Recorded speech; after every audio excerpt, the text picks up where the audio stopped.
Welcome to Creepy Vibes. Today, we're venturing deep into the heart of Texas, where the land is as vast as its legends, and just as terrifying. From eerie lights haunting dark rivers to ancient forces that never should have been disturbed.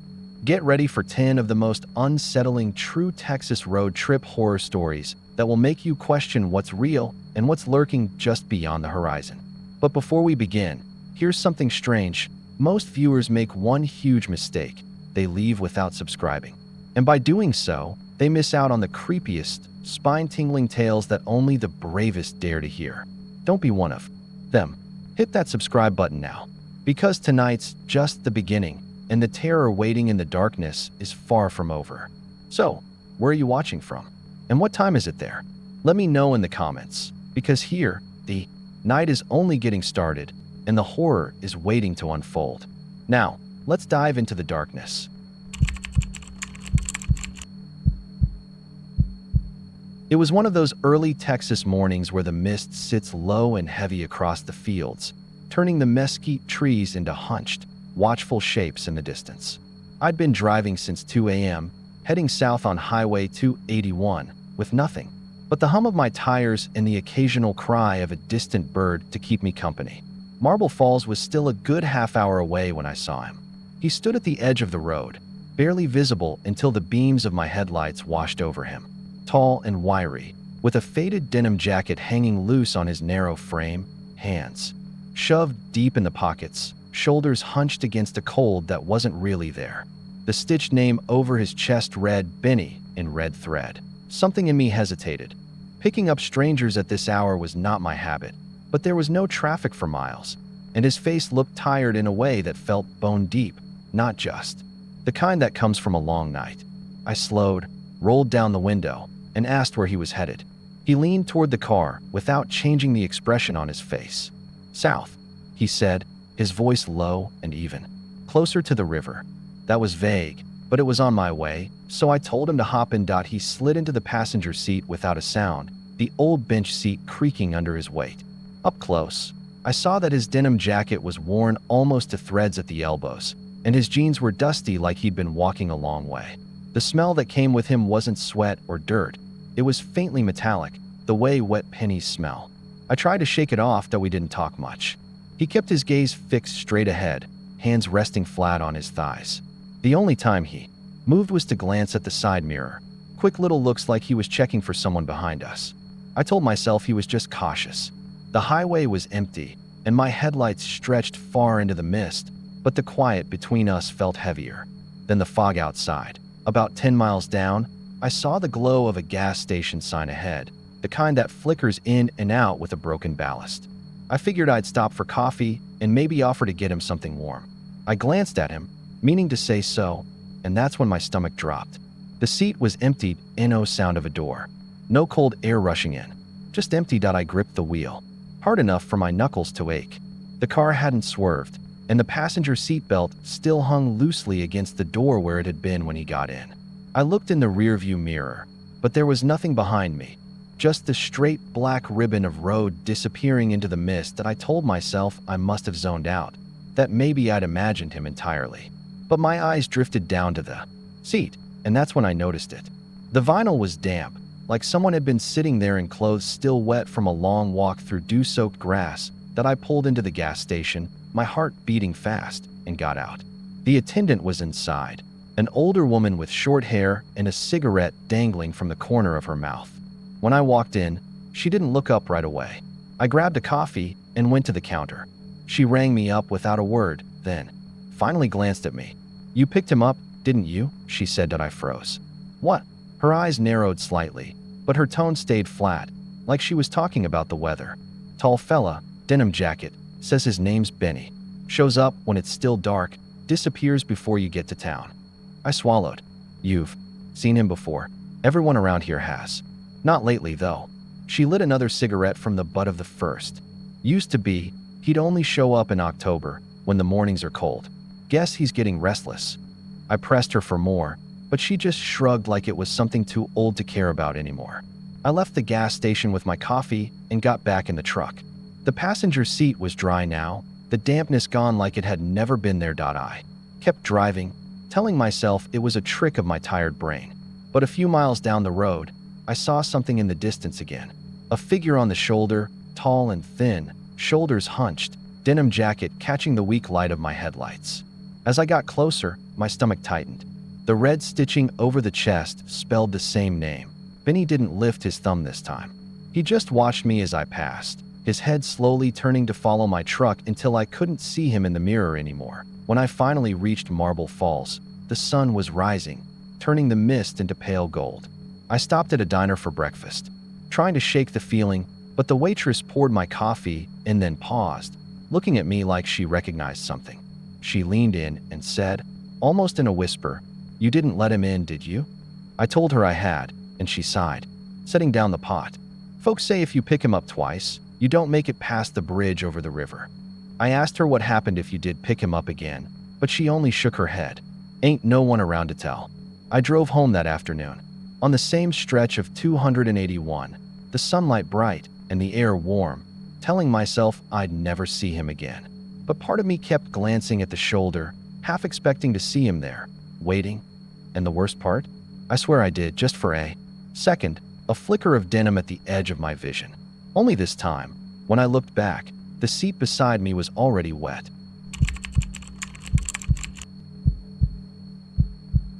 The interstate had felt like a straight line laid over a sleeping animal, something with a slow breath you could feel through the wheel.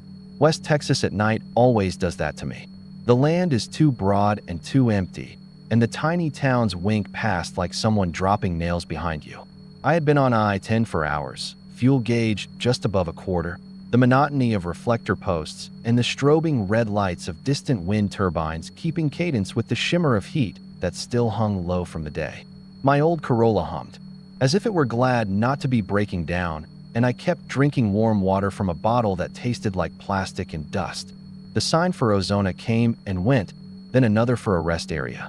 Rest stop 46. I was wired and tired at the same time, and my bladder had made its own decision, so I took the exit and rolled down into the pool of sodium lights. There is a particular smell at Texas rest stops in summer. Creosote and diesel and the faint sour of spilled orange soda that no one ever quite mops up. Moths as big as my palm thumped the fixtures like soft fists. A long row of trucks idled at the far edge, diesel engines grumbling, their cabs glowing. A dull blue from televisions. One pickup, an old F-150 with a bed cover and a ranch brand sticker, sat with the engine off but the parking lights on as if the driver had just stepped away and planned to return any second. The main building was newish, brick and limestone, with a metal roof that ticked as it cooled in the faint breeze. A bronze plaque by the door announced some state project funding and a dedication date that made me think about how long ago 2014 felt. Inside, the air conditioning was set to winter. The lights flickered in that way fluorescent lights do, not enough to be purposeful, but enough to make you feel like your own heartbeat was wrong. There was a vending alcove with chips and a half-broken coffee machine. A blue-tiled corridor split. The building, men's to the left, women's to the right, a family bathroom between them. I was thinking about coffee and then not thinking about coffee when I pushed open the women's door with my wrist and stepped into the echo of tile and the smell of disinfectant and something metallic underneath. The first thing that happened was the light over the sinks gave a long blink and came back up to full with a buzz that curled in my molars. The second thing was a stall door creaked shut. There was no one in the room. I waited for the sound of a latch sliding or the shuffle of a shoe. Nothing. I told myself it was the building settling, wind through a vent, all the things you tell yourself when the skin at the back of your neck forgets to act like skin and tries to be ears. I put my bottle on the counter and turned on the faucet. The water came out strong and icy, splashing my wrists, and I watched the wet darken the concrete. Colored sink. That was when I noticed the mirror. It was fogged, not enough to make a picture of my face soft, but a breath of haze across the glass, a film about 2 hands wide and shaped like a stretched oval. And in the center of that oval, a hand outline had been traced with a single finger. Palm pressed, flat, thumb splayed, fingers long. The lines were clean and clear, as if drawn a minute ago. That I stood there with water running over my hands and felt my own breath turn shallow. There was no steam. The air was cool, almost too cool. I touched the glass beside the drawing, and my fingertip came away dry. I set my palm up against the outline and saw how mine didn't fit. My fingers were shorter by a knuckle. The traced hand had a scar at the base of the thumb rendered as a loop.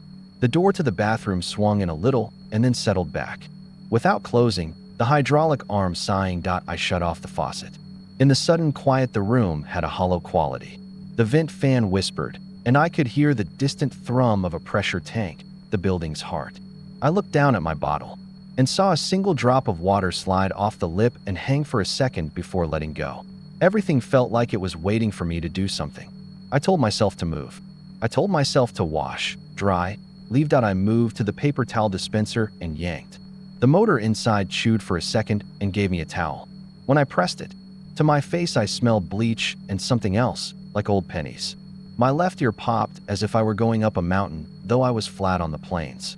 A clacking noise started behind me, a small, rapid tapping like a fingernail on plastic. It was the hand dryer, except no one had triggered it. Its red light was on as if it sensed motion, then it whirred, then stopped, then whirred again.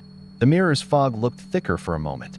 Another stall door shifted, and I saw a pair of shadow lines, as if feet had just moved and were waiting for me to lean and check. I did not check. I grabbed my bottle. The hand outline on the mirror had changed.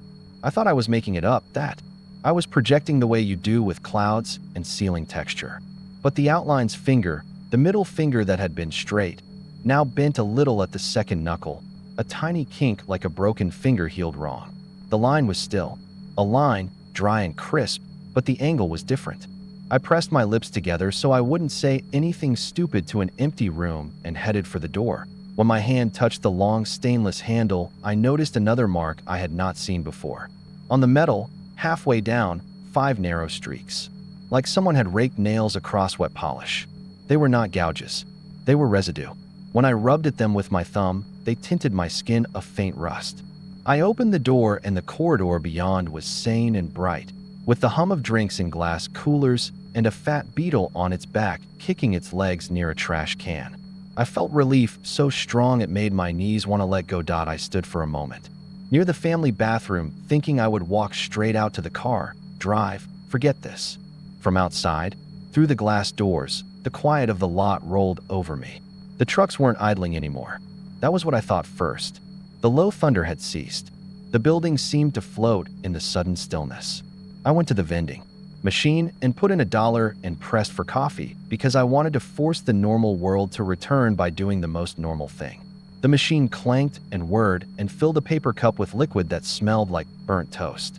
While it poured, I looked back down the blue tile hall toward the women's room. My reflection was in the glossy floor. For a second, I thought I saw someone slip past the doorway inside, just a suggestion of jeans and a pale forearm. I blinked hard. The paper cup chattered as it dropped to the little platform. When I reached for it, my elbow brushed a pamphlet rack attached to the wall. The top brochure was a highway safety notice with a map of the area and a list of roadside assistance numbers. Down near the bottom, someone had circled Rest Stop 46 with a black pen. Next to the circle, in handwriting that looked careful and old-fashioned, 2 words were written. Do not. I went outside. The heat hit my cheeks like someone opening an oven door. Moths bumped my hair. The trucks at the far row were still there, but the glow in the cabs had died. No running lights. No television blue. The pickup with the Ranch brand had its driver's door open a few inches. I could see the dome light on, making the cab look like something under a microscope. The sound of insects was a chorus pitched to a key that made my shoulders creep up. I told myself that drivers often turned off their engines and napped, and that the pickup driver had probably gone to the men's room. I looked through the glass at the men's entrance. The door was shut.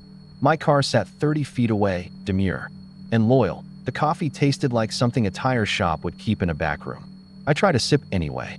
It did the job. I put it on the roof of my car so I could dig in my purse for my keys. When my hands found the keys, something cold touched the back of my wrist. I gasped and spun. The cold had been a drop of water, not rain. The sky was cloudless and massive with stars. The drop had come from the coffee cup. That was what my brain delivered, desperate to give me a story. Except there was no condensation on the cup. The outside was bone dry, and the rim was not wet. Another drop hit the top of my hand. I jerked, and the keys fell and hit the asphalt with a chime. I looked up on instinct, and for a heartbeat, I thought the building itself was breathing out a fine mist over me. It was nothing, of course. It was heat and night, and the way light makes your eyes lie. I crouched to get the keys, and that was when I saw the handprint on my rear passenger window. It had not been there when I parked. The dust and road film on the glass made it clear. A hand pressed flat and then dragged down, leaving fingers and palm and that same loop of a scar at the base of the thumb. At the end of the drag, the fingers curled inward like someone had tried to hold on. I stood up with my heartbeat in my throat. I told myself I had touched it absent-mindedly. I told myself someone had leaned on my car at the last rest area. I told myself a lot of things, and none of those things took. The family bathroom door opened a crack. I did not open it. I saw it move and heard the soft kiss of the suction breaking as it did, and then it eased shut again. The pickup door down. The row stayed ajar. A minute passed where I did nothing but listen and try to be courageous enough to get into my car. Courage is a funny thing. It does not arrive like a cavalry. It creeps in while you are arguing with yourself and then tips your chin. I unlocked the door, slid into the driver's seat, locked the doors again, set the coffee in a cup holder, and started the engine. As the engine turned over, the radio came up. I had it tuned to a station out of San Angelo, low volume, evening. Voice reassuring me about the world. Except it was not music or a DJ. It was a voice reading something in a flat cadence. The words were mile markers. The voice said mile 396 and then described a curve, and then it said look for a small white cross on the left. I stared at the display, which showed only frequency numbers glowing teal. I turned the knob. The voice did not fade. It kept reading. The road ahead in a tone like a bored physician. It said a bridge was out on a farm-to-market road that I did not know. It said a wreck was clearing near Kerrville. It said to expect fog. I put the car in reverse. The headlights pushed a double. Fan over the lot. I saw my own face reflected in the glass front of the building, a pale oval floating in blue tint, and behind me in that same reflection a stall door closing with a fold of denim visible for a fraction of a second. I snapped my head around. The corridor was as I had left it, empty and too bright that I backed out. The voice on the radio said rest stop 46 and then listed services like it was reading a directory. It said water available. It said overnight parking permitted. It said caution. Then it said my name. The voice said it the way my grandmother had, with the little tilt at the end as if it were a question. The sound was not loud. The effect was enormous. I reached for the knob, turned the radio off. The voice kept talking. It had never been coming from the radio. The car's right rear interior panel clicked like a relay.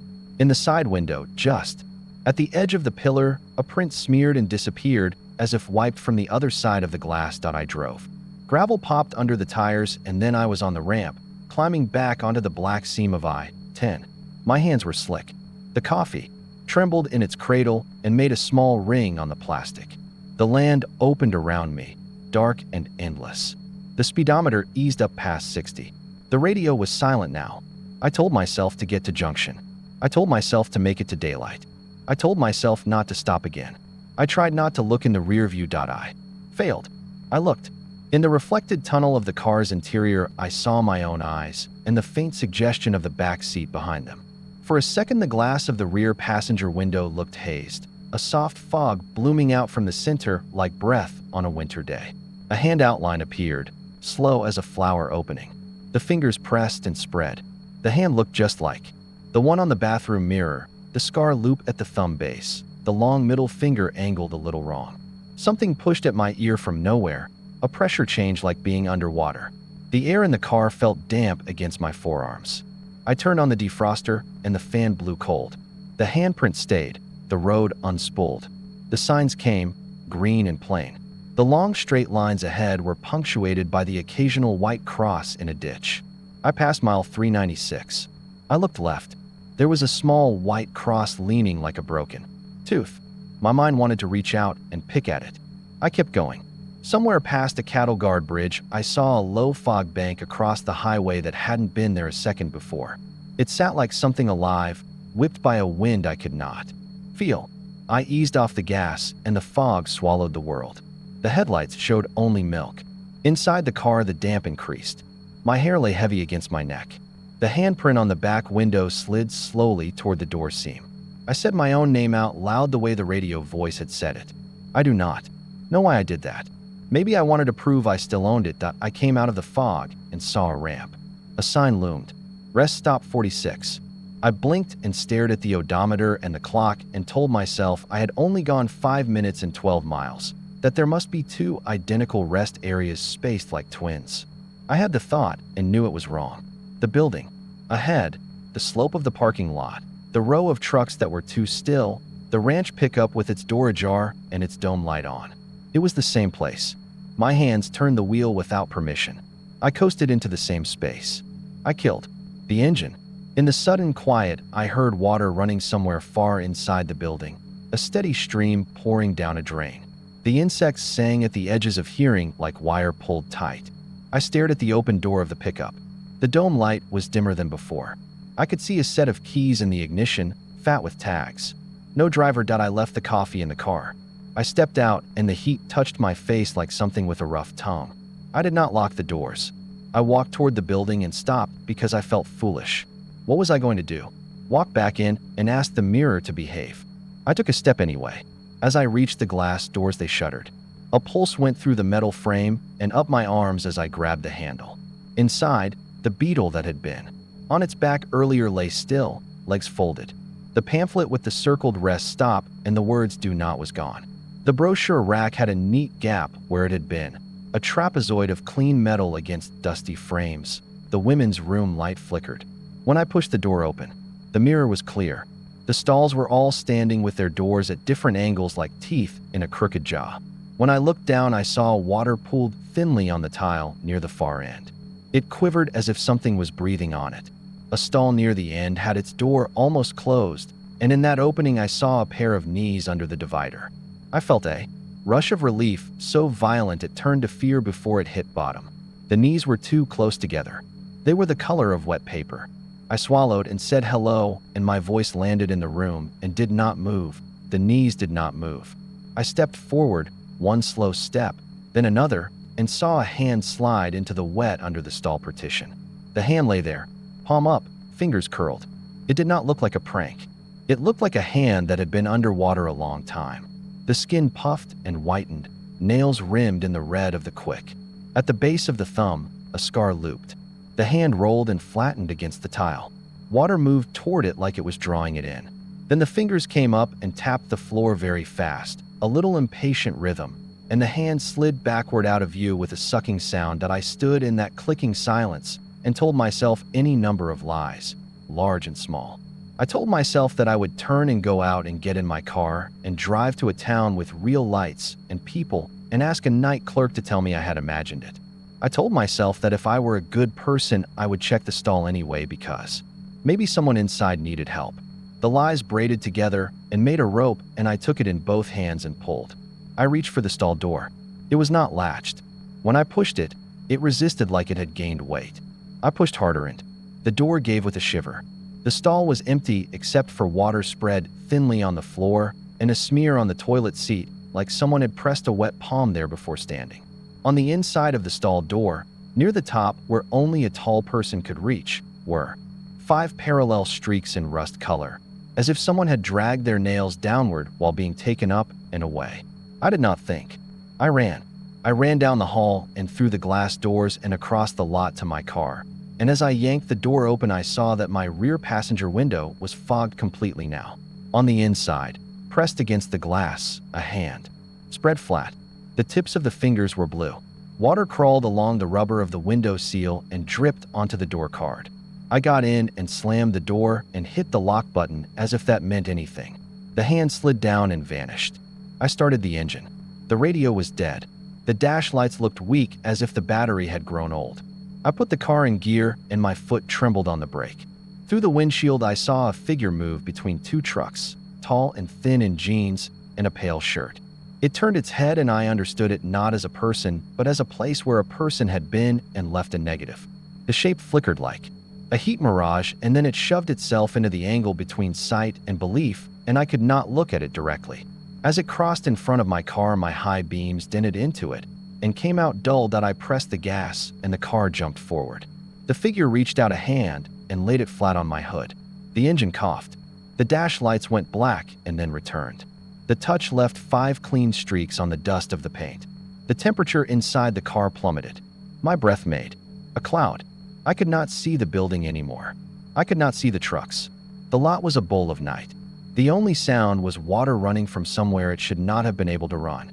I pushed the gas and the brakes and the wheel and found the ramp by muscle memory and prayer, and then I was on the interstate again, blind and moving. There is a place between Ozona and Sonora where the road dips and the land rises around you, like a hushed audience. I hit that place and felt the pressure in my ears change a last time, and then, in the back seat, a wet sound like clothes being picked up out of a full sink. I did not look. I did not look because some part of me knew that looking would be an agreement. My eyes stayed on the lines flashing under the headlights, and I counted them to keep from crying. The hand on the window was gone. The radio was a dumb square. The world gradually resumed breathing. The temperature in the car crept back to normal. The coffee wavered in its cup as if nothing had happened to its maker.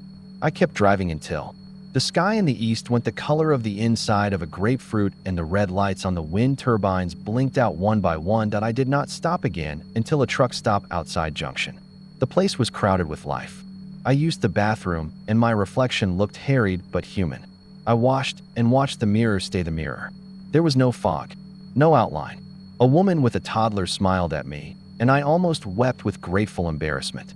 At the register, a man in a green cap rang up my gas and my second coffee and told me to have a good one.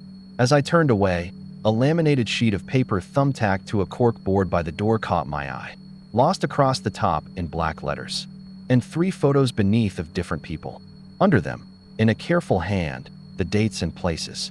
The last one was a woman about my age, hair back, freckles across her nose. Disappeared June 3rd, the year blurred by plastic glare. Last seen at Rest Area 46, I-10 near Ozona. Call if found. Loved. The phone number had been scuffed, but still readable. Someone had drawn a small cross next to the word loved, as if to bless it or pin it down. The handwriting looked careful and old-fashioned. That I took my things and left. The day was coming up fast, and I drove with both hands clamped to the wheel as if the road might buck. The sense of being followed did not return, or if it did, it kept pace just outside the place where the rearview mirror could catch it. By the time I reached my destination hours later, I felt wrung out and brittle. I parked in front of my sister's house and sat with the engine off until the tick of the cooling metal slowed. When I finally got out and walked around to the back door to get my bag, I paused without meaning to. On the rear passenger window, in the faint dust no rain had had the decency to wash away, was one more mark. 5 fingertips, placed gently, not dragging this time. The middle finger showed that little wrong angle. At the base of the thumb, a small oval loop like a scar made by a wedding ring worn too tight for too long. That I wiped it with the side of my hand. The prints smeared and then vanished. My palm came away damp, though the morning was dry. Inside the car, on the seat where my jacket had been crumpled, there was a wet handprint soaking into the fabric. I touched the puddled outline. It was cold and clean, and it smelled like the water in deep limestone, metallic and older. Still, like a place where you lower a bucket and do not hear the splash for a count of 10. I folded the jacket without thinking, turned, and went toward the house with my keys in my mouth and my bag bumping my shin. Behind me the car ticked, its cooling complaint, and the highway far away side. Somewhere west of here, a building weighted with blue tile and a mirror that fogged without steam. Somewhere a ranch pickup sat with its door ajar until the dome light gave out. Somewhere water ran behind concrete in a way that made no sense. I told myself, as my sister opened the door and hugged me and asked how the drive had been, that I would never take that route at night again. I told myself this story would sound foolish if I put it into words. I told myself that whatever had pressed its hand to mine had not come with me through sunlight and the smell of bacon and coffee. I did not look at my hands while I said these things. Not until later, when I was alone in the bathroom with the door shut and the exhaust fan whining and the clean mirror reflecting an ordinary woman, did I hold my left hand up to the glass and really look. My middle finger will not straighten all the way now. The knuckle has a tiny, stubborn kink that wasn't there before. When I hold my hand to the mirror, the angle matches. And when the house is very quiet, a minute before dawn, when the pipes between the walls sigh and settle, I can hear water running in a place where water should not be. I turn the tap to make sure, and the sound is somewhere else, patient and steady. The way a long road reads off the miles to anyone willing to listen. West Texas at night is a long, dark lung. You breathe through it 1 mile at a time and hope it does not exhale you into the scrub. The oil field flares were low and far to the south, little orange punctures in the horizon. Past Fort Stockton, the road relaxes in a way that makes the mind wander. The lines are straight. The wind keeps a steady hand on the car. It was 1 in the morning, the kind of hour that smells like hot rubber and coffee gone bitter. My phone had no bars and the dashboard clock glowed with a patience that felt smug. I had 200 miles to go and no one waiting up. That felt like a mercy and an accusation at the same time. The radio was on for company, but barely. I had been rolling through stations for an hour, catching throat song ranchera from Presidio, a preacher with a voice that cracked like old cedar, and a country song about a truck that felt like an apology set to steel guitar. Static made its own weather between them. Then the sound went thin, like all the air had been sucked out of it. The needle drifted across the dial on its own and locked at 88.3. No call sign, no song, just a clean hiss, and then a man's voice so calm it felt like a hand laid gently on the back of my neck. Curve right in half a mile. A cattle guard. Wooden cross ties. One of the planks is loose. Stay to the left. Mile marker 238. The shoulder drops hard. Watch for an armadillo in the lane. I sat up. The next sign that washed into the wash of my headlights was 238. The cattle guard clattered like a box of old wrenches, and when I glanced down, one cross tie flashed pale where the top had popped off its bolts. On the far side, the shoulder. Cut down at a rude angle, caliche chewed away by the last ring. An armadillo lay like a gray helmet near the middle stripe, plated tail stretched behind it like a question mark. In 2 miles a rise. On the left, a small white cross. It has a purple ribbon that was once bright. There is a name written badly in black. Slow down. You will want to know it. The road ran up under me like a moving walkway. I lifted my foot. There it was on the left. The kind of cross families put up when the highway takes someone and refuses to give the body back in any meaningful way. The purple ribbon was sunburned to a bruise. The name was written in black marker that had bled into the wood grain. I leaned toward the glass without meaning to and read it. Reyes. The numbers underneath were this year. The month was June. You are almost home, the man said. He said it like an affectionate uncle who lies to make a child feel brave. I had 200 miles to go. I said it out loud, a correction to no one in particular, and my breath fogged the windshield in a brief. Oval, the voice continued, unbothered by my objection. In 3 miles a long bend to the right, then a wooden billboard frame with no billboard, just a gray rectangle of plywood where the advertisement used to be. After that there will be a truck parked on the shoulder with its hazards on, but no, one inside. Do not stop. Watch your mirrors. I told myself it was coincidence. There are cattle guards everywhere. There are white crosses like ghost ranchers. There are always dead armadillos. West Texas is big enough that patterns are bound to make faces if you stare long enough. The bend appeared, sweeping right like the road had gotten shy. The empty billboard frame looked embarrassed to be seen, naked and bleached and useless. The truck sat where the shoulder widened, a newish Ford with a toolbox across the bed. The hazards blinked in a rhythm that made my shoulders tense. No driver. No sign of a flat. I checked my mirrors like the man had told me and felt the ugly heat of obedience flush my neck. Nothing behind me but black road and the low, constant glitter of stars where there was no horizon to keep them up. You are doing fine, the voice said. Bring your brights down. There is a rise. The fence line breaks. Watch for eyes in the bar ditch. Deer hesitate. They always hesitate at the wrong moment. Your hands are dry. Loosen them. I had not told him my hands were dry. I could feel the prints in my palms like an old scar. I told myself again that this was a trick of a tired brain that had been watching a straight stripe for too long. I dropped my brights. On the rise, the fence line lay down like a surprised dog, and a pair of eyes shone low in the ditch, then vanished. The wind pushed at the car in a way that felt personal. You should roll the window a little, he said. The air will help. Not too much. Dust. Your coffee is cold. Do not drink it. You do not need to pull over. There is a rest area in 9 miles. That is not for you. Keep going. I cranked the window a crack. Hot air came in with the smell of mesquite and something sour from the road. The coffee in the cup holder had a slick on it where the last sip had dried. I did not want it anymore. The green sign for a rest area rose and passed like a temptation ignored by a saint that I put my fingers on the power button and pressed it. The radio went black. The voice did not stop. It did not even change volume. The speakers in the doors have a decency of their own, and they were not where the man lived. The sound came from the space the car made when it moved, the hollow between me and the windshield, as if the air were a diaphragm and the highway ABOW'd 2 miles the road narrows from repairs. Cones on the right. No workers. The skid marks you will see are not yours. You will want to slow too much. Do not overcorrect. Remember the boy who sat with you in the back of the bus and said the trick is to look where you want to go. His name was David. He laughed when you missed the basket. He died when you were 20 and you did not go to the funeral because you were in Amarillo and you told yourself it was too far. I gripped the wheel hard again. I did have a friend named David. He had died in college. I had not gone. The cones appeared, baked orange under the moon, a little crooked line of patient, cheap men. The skid marks were dark slashes with grass pushed down beyond them where somebody had gone all the way out into the country in a sudden hurry. I eased through with an ache between my shoulders that felt like someone pressed a thumb there. The voice was still calm. You are not alone. The road thinks about every person who goes down it. It does not know names. It knows weight and hesitation, and the heat of tires. It keeps a kind of memory.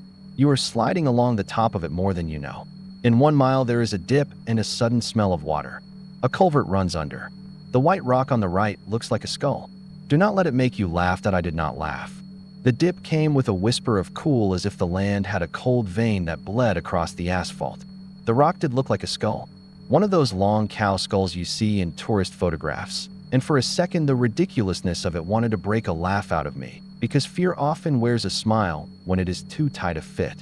I kept my mouth pressed shut. A sign for Alpine was ahead, a low promise that glowed like a coal. I was not going to Alpine, but anything with a town name makes the dark feel less absolute. My phone screen stayed dumb. No bars. The stars were so clean they looked new. At the edge of my lights a row of pump jacks lined out across a pasture, nodding like tired men. The voice sighed, not with weariness, but like someone who had finally found the right page. There is a white house on the hill after the next bend. The porch light is on, but no car in the gravel. She is awake in the kitchen. She has a glass of water. She is not waiting for you. Keep your speed. Think about the sound your tires make. Hear the lines sing under you. They have a different pitch when they are old. I watched the hill with a suspicion that felt childish. The porch light was on. The gravel looked raked by the hands of wind. A woman stood at a window with one hand on the frame and a glass in the other. I could not see her face. That felt like a mercy and an accusation too. I told the car to change lanes, and it did not understand because there was only one lane in each direction and nothing to pass but the next minute.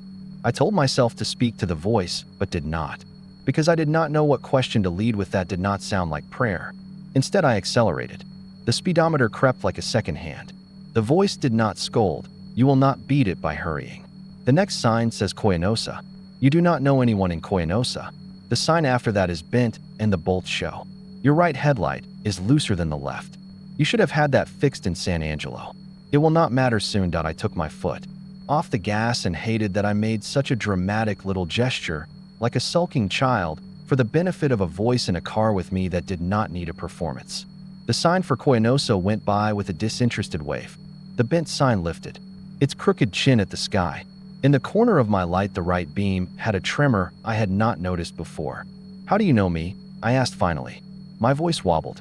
It sounded younger than I felt. The man answered as if he had been asked a more complicated question and had accepted it as fair. It is the same trip. It is always the same trip. The road keeps it. The radio is an accident that knows how to listen. You are not the first. You are not the last. The small white cross. The truck on the shoulder. The skull rock. The woman at the window. It goes the same until it does not.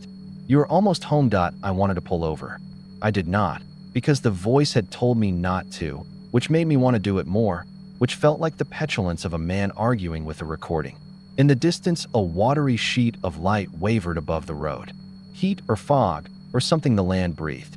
The voice went quiet for a full minute that felt like gums stretched to the edge of snapping.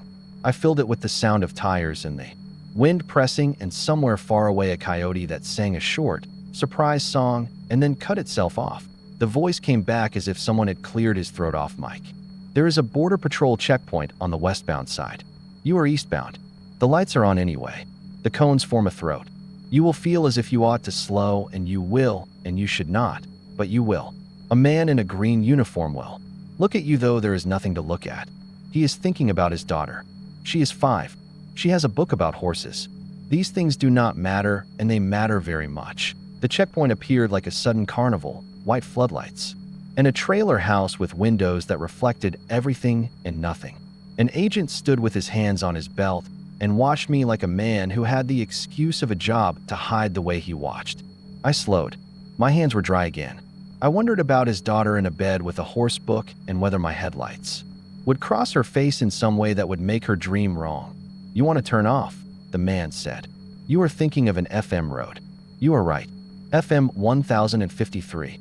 The sign is small. Turn there. You will think you are escaping, and for a while you will be right, and that will be the worst part. There will be a white church, and then nothing for 20 miles. The small white cross will come with you. I took the turn. The relief was so sharp it felt like the first breath after a held one. The black closed around me with more intimacy. The stripes were thinner. Brush crowded the edges. Creosote brushed at the guards with dry fingertips. In the distance, an oiled derrick lit itself like a lonely Christmas. The white church arrived with peeling paint and a steeple like a stabbed finger. I passed and checked the mirror and hated myself for checking it, and then hated myself for the superstition of hating myself for checking it. You were 9 when your father fell asleep at the kitchen table, the voice said. He had a beer and the fan was on, and the ball game was nothing in particular. Your mother put a dish towel over the bowl of beans and turned the light off and left him there. You woke at 2 and went to the doorway and listened to the clock. You thought if you stepped on the wrong floorboard you would make time start again. You were right to think that. You are wrong to think it now. Stop it, I said, with a kind of flat anger. The night did not care that I had found a tone. The car did not take sides. The voice did not stop. In 1 mile the asphalt buckles. A trailer will pass you going too fast. You will see a face in the passenger window where there is no passenger. Do not look long. After that there will be cattle on the road. They got out because a gate latch rusted through. You will brake. You will stop. You will put your hazards on. Do not get out. You will get out. The trailer roared by with a wobble that made the taillights tilt. Something pale flashed in the passenger window and left a taste in my mouth like old pennies. The asphalt buckled where it always buckles, where the ground remembers it used to be free. The cattle appeared with the stubborn dignity of animals that have learned how to ignore cars. I braked. I stopped. I put my hazards on. The red light pulsed on the bushes and made them look like they were bleeding slowly. "Do not get out," the man said. He said it without urgency. He said it like a man who has told a child not to touch a stove and is now watching the child reach. I opened the door. The night came in with a dry sound. I stepped onto the chip seal, little stones that pushed up through the tar like teeth. The cows huffed and shifted weight, their big eyes catching my light and throwing it back without opinion. I waved my hands and said, "Hey, and come on," and let me through in a voice that sounded like my father talking to our dog. Behind me the radio did something new. The calm voice stopped describing the future and began to narrate the present in a way that felt like a trap snapping shut. Driver has exited the vehicle. He is wearing a gray t-shirt with a stain near the hem, jeans with a hole starting at the right knee, wedding ring on. He looks tired. He is afraid in a way he would not admit. He is moving the cattle like he knows how. He does not know how. He will step into the lane and he will look left and he will look right and he will be careful and it will not matter that I turned. The station lighted my car like a small, dark hearth. The cows clumped away with sullen grace. I walked backward toward the driver's door, keeping one hand up in a ridiculous stop gesture that worked on no creature. The voice kept time. Headlights. In the distance, he said. A truck, not the trailer. Bigger.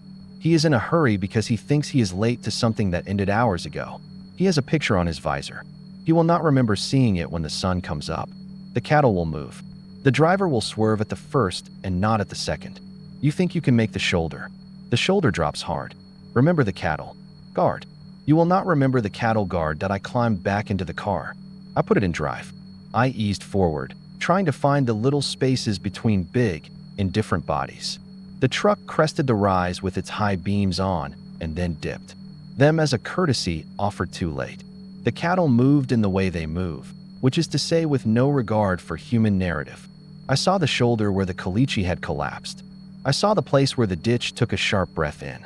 I saw the white cross. It was not on the FM road, but there it was anyway, leaning, its purple ribbon in the wind. The name was not Reyes anymore. .it was my name. The ink had not bled yet. The numbers were blank, and the space where the month should be was a white wound. You are almost home, the voice said again, and I understood that to mean nothing and everything. I jerked the wheel. The right headlight, looser than the left, nodded hard and went out. The truck took the lane in a long slide that I could feel through my ribs.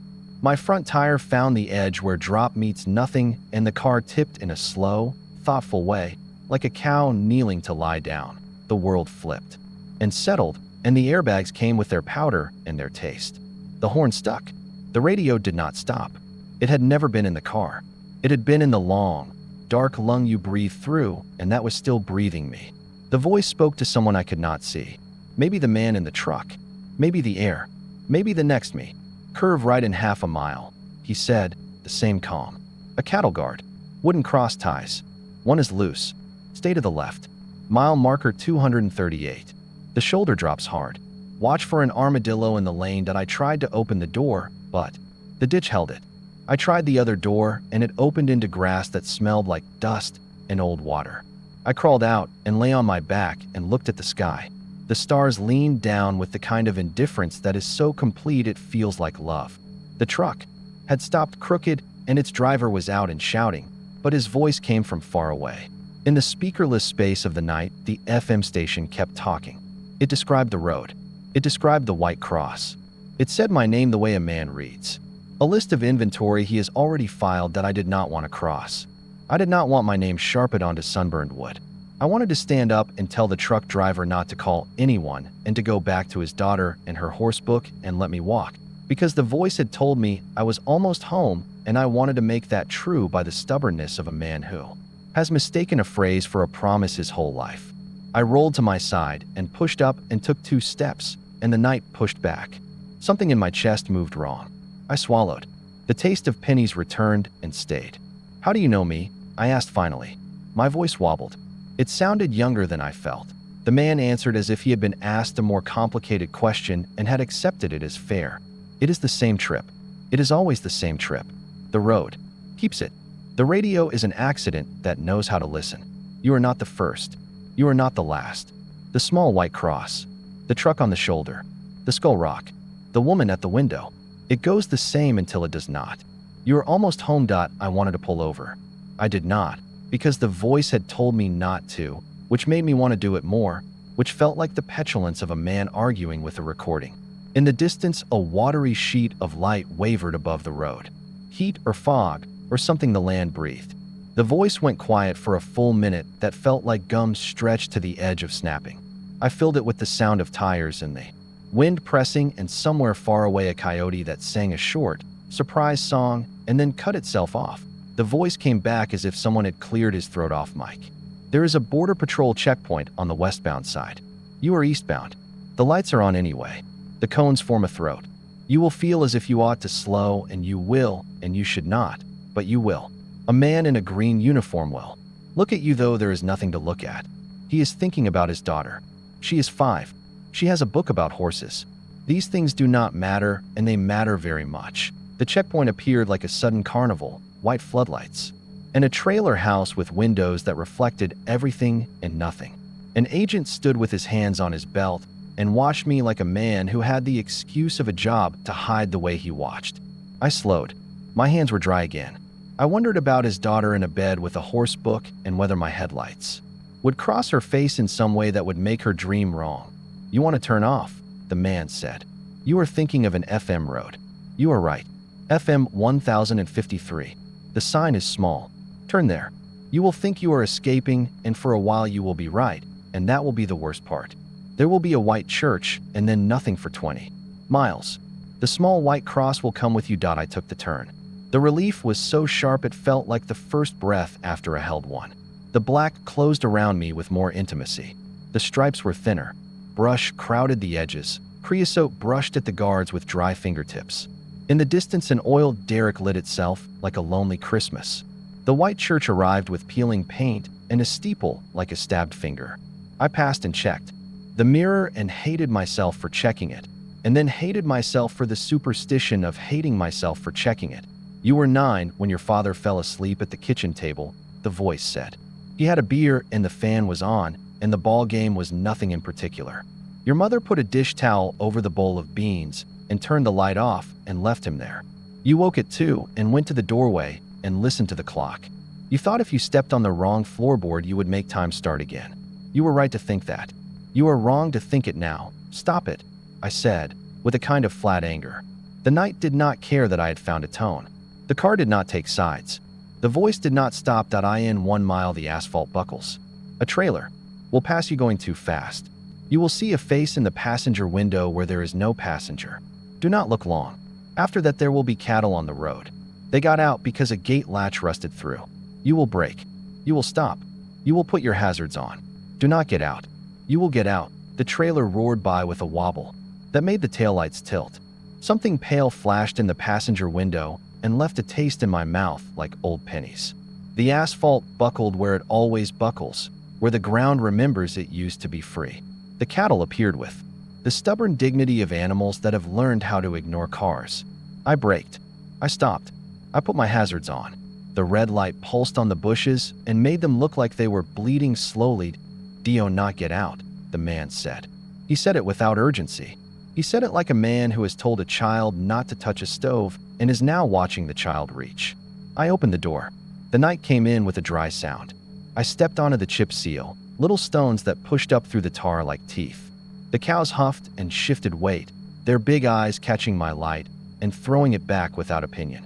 I waved my hands and said, "Hey, and come on," and let me through in a voice that sounded like my father talking to our dog. Behind me the radio did something new. The calm voice stopped describing the future and began to narrate the present in a way that felt like a trap snapping shut. Driver has exited the vehicle. He is wearing a gray t-shirt with a stain near the hem, jeans with a hole starting at the right knee, wedding ring on. He looks tired.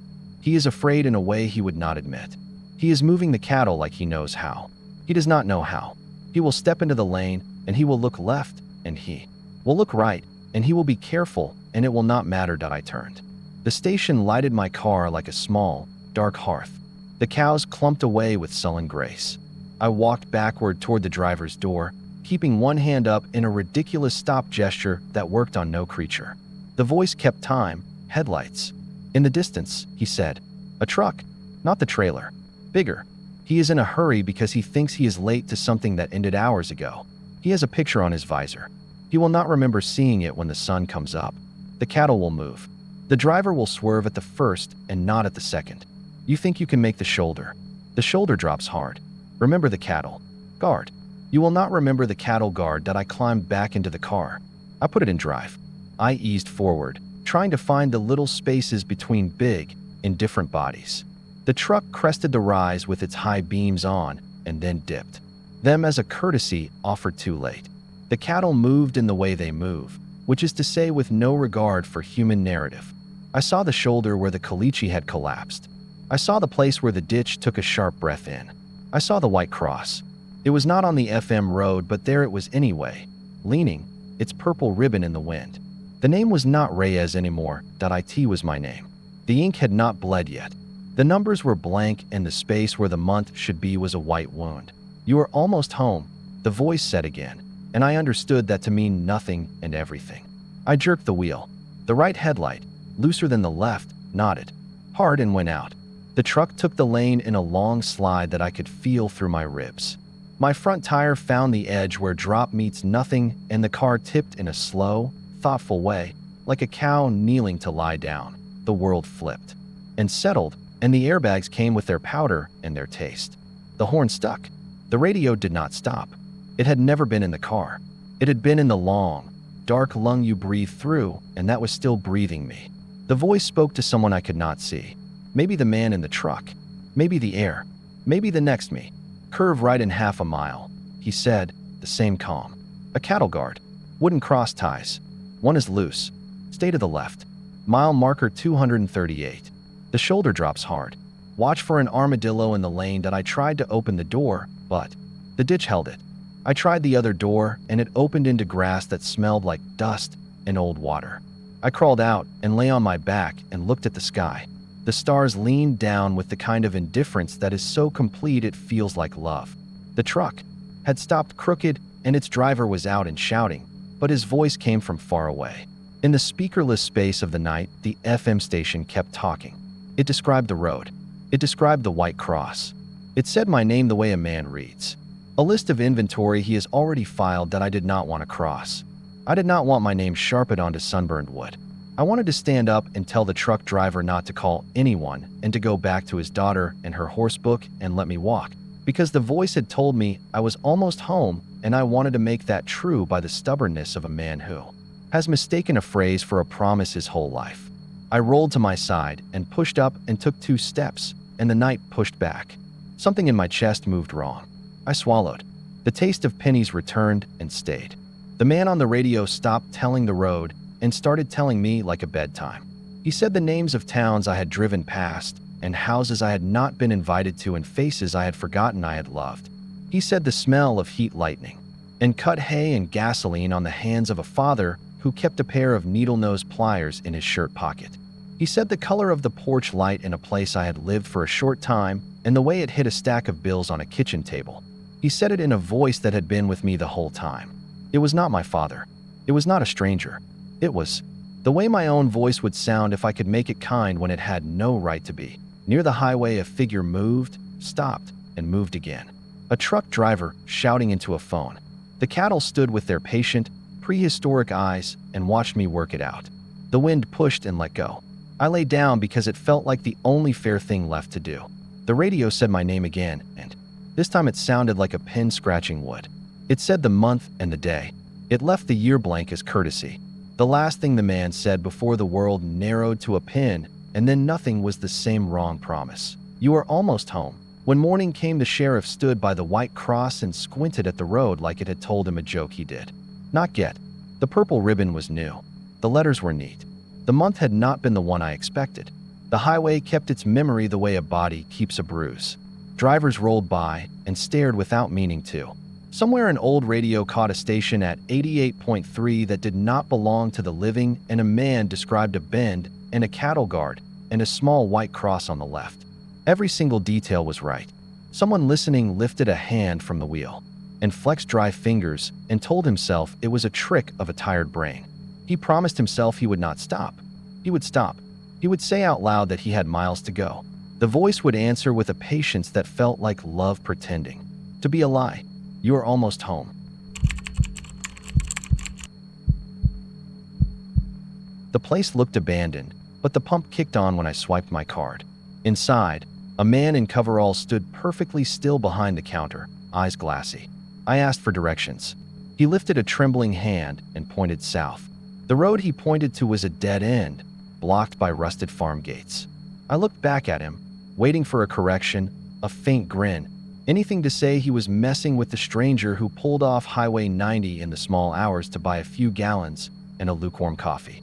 He kept his finger raised and his eyes on a spot somewhere beyond my left shoulder.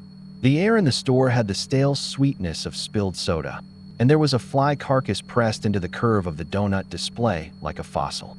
The overhead fluorescence hummed a monotone that felt like a headache turned into sound that I told him I was headed toward El Paso and asked whether there was a faster cut around past the Border Patrol checkpoint. He did not answer. A breeze slipped under the door and stirred a strand of his gray hair. His name patch read Paul. Only the U was a stitch lighter, like someone had pulled it out and sewn it again. I asked if he was all right. He blinked once, then pointed again, the nail tapping on the smudged glass as if to say I was slow or stubborn. South. I paid for the coffee and a plastic-wrapped burrito that had until this day eked out its shelf life in the back of some freezer and took the receipt. The date printed was 2 days ahead, which I chalked up to a system no one had bothered to set right. When I asked for a bathroom key, his head moved a fraction in a no. I stood there in the fluorescent hum, the coffee already cooling in my hand. and felt the dry heat from outside sawing at the back of my throat. The door chimed when I left, even though there was no chime, just a bent metal bracket where one might have been. I told myself that old stations gather layers of junk, that a dead chime was just another piece. The road he wanted me to take ran past the station and down along the tracks. Union Pacific freights moved through valley after valley out there. And tonight a long snake of them stretched west with its lamps like thoughts spacing themselves out. The road turned to packed caliche, then to rutted dirt. The moon was a low coin tangled in viney clouds, the kind that shift without seeming to move, and the night smelled like mesquite smoke and old oil. The gate sat across the track like a rusty grin, drooping where the hinge had gone soft in the post. Someone had looped a length of chain around it with a padlock even older than the gate. Beyond it, the two-track dipped down into a low wash where Ocotillo fingers reached up like a crowd. I killed the engine and listened. Wind hissed through the cattle guards, or maybe that was my tires settling their heat into the dust. Far away, a dog barked twice and then decided whatever it was had not been worth the breath. I stepped out and walked to the gate. The metal was cool and rough. I used my phone light and played it over the ground. A set of prints went under and through, newer than the cattle tracks, pointed in, not out. The heel showed a chip, a little crescent. I looked down at my own boot and saw the same crescent where I had gouged it on a ladder at a job site outside. Kerrville. I told myself dust belongs to every story. It repeats itself when you are foolish enough to think your story is different. South, he had pointed. I pictured his hand, the tremor in it, the way his eyes had skimmed past mine like a man skimming a newspaper he could not read. I got back in the car. The dashboard clock flickered and reset to 12 o'clock. I had set it earlier that afternoon after a dead battery in Del Rio. I texted my sister even though I had no signal, just to put words in the world that could show where I had been if something dumb happened. Heading west. Stopped in Valentine. Weird station. We'll call tomorrow. The little sending wheel spun until it gave up and saved the message in the outbox like a promise no one would keep. I reversed, turned back toward the highway, and watched the gate in my rear view as if it might slide open when I looked away. The store's lights were still on when I pulled up again. The pump display had frozen on the amount I had paid, as if the station wanted to remember that someone had given it money once and had not asked for change. Inside, the man in coveralls had not moved. A moth flittered against the tube light. Above him, a dry little heartbeat with wings. I tried the door, and it stuck for a second before giving in. The smell of bleach floated above the old sugar stink now, and it made a chemical fruit in the back of my throat that brought tears too. My eyes, you pointed to a dead end, I said, and my voice sounded small and dusty. He did not answer. What's down there? I asked. Is there a back way to Ranch Road 505? His finger lifted again. I followed the direction over his shoulder and realized he had not been pointing to the gate. Not exactly. He had been pointing to the wall behind me. There was a faded map, the sort you used to see in middle school classrooms, all pastel counties and thin gray veins for roads. A circle had been drawn in ballpoint where Valentine sat, and a line scratched south to a dot. That did not bear a name. The paper had bubbled where condensation had gathered and dried in long cycles.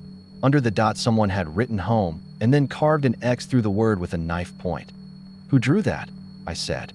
He swallowed, or I thought he did, a small movement of the throat like a fish tasting water, and his eyes slid from me to the map to me. I do not know why I said it, but I did. Do you need help? He made a sound like a hinge that had lost its oil and then stopped as if the person he used to be had been warned not to try again. In the silence, I heard a far train roll and a nearer something that tapped the window glass twice. Maybe a cottonwood branch, except there was no tree. The coffee was already cold and skinned, that filmy layer that forms on the worst nights, and I drank it anyway to have something to do with my hands. He pointed again, and this time I watched the hand itself, the split cuticle, the grime that had settled into cracks that no amount of washing could lift. He was not a mannequin. He had pores and bad cuticles and a nick on the knuckle that had scabbed once and then torn back open without bleeding much. The tremor was not theatrical. It was a man's muscle deciding whether to obey. I set the cup on the counter and felt the ring of cold it left. I had the idea that if I set down enough rings, wordless equations would solve and the right answer would appear on the counter as a stain. South, he said, and his voice was there at last, thin and reedy, with the high plain vowels that sound like you grew up with more wind than conversation. It pulsed through the quiet like something whispered in a church. "South," he said again, and the effort of speaking was too much. His knees knocked the counter. He braced, and the tremor stopped, as if the act of bracing had taken the wobble out. "Of the world. If I go down there," I said, "will I find someone? Will I find you?" The question surprised me as much as it seemed to surprise him. His eyes watered and refocused, and for a second I thought he was going to say my name, even though I had not given it. The receipt crinkled in my pocket as I shifted. I took it out. Under the misprinted date was the cashier's ID, a numeric string that ended in 10. The station number, or a decade, or the night. "You will find me," he said. It did not sound like a hope. It sounded like a sentence he had been taught to recite. He lowered his hand. He looked empty without it pointing, as if it had held him up. "All right," I said. "Stay here. Wait for me."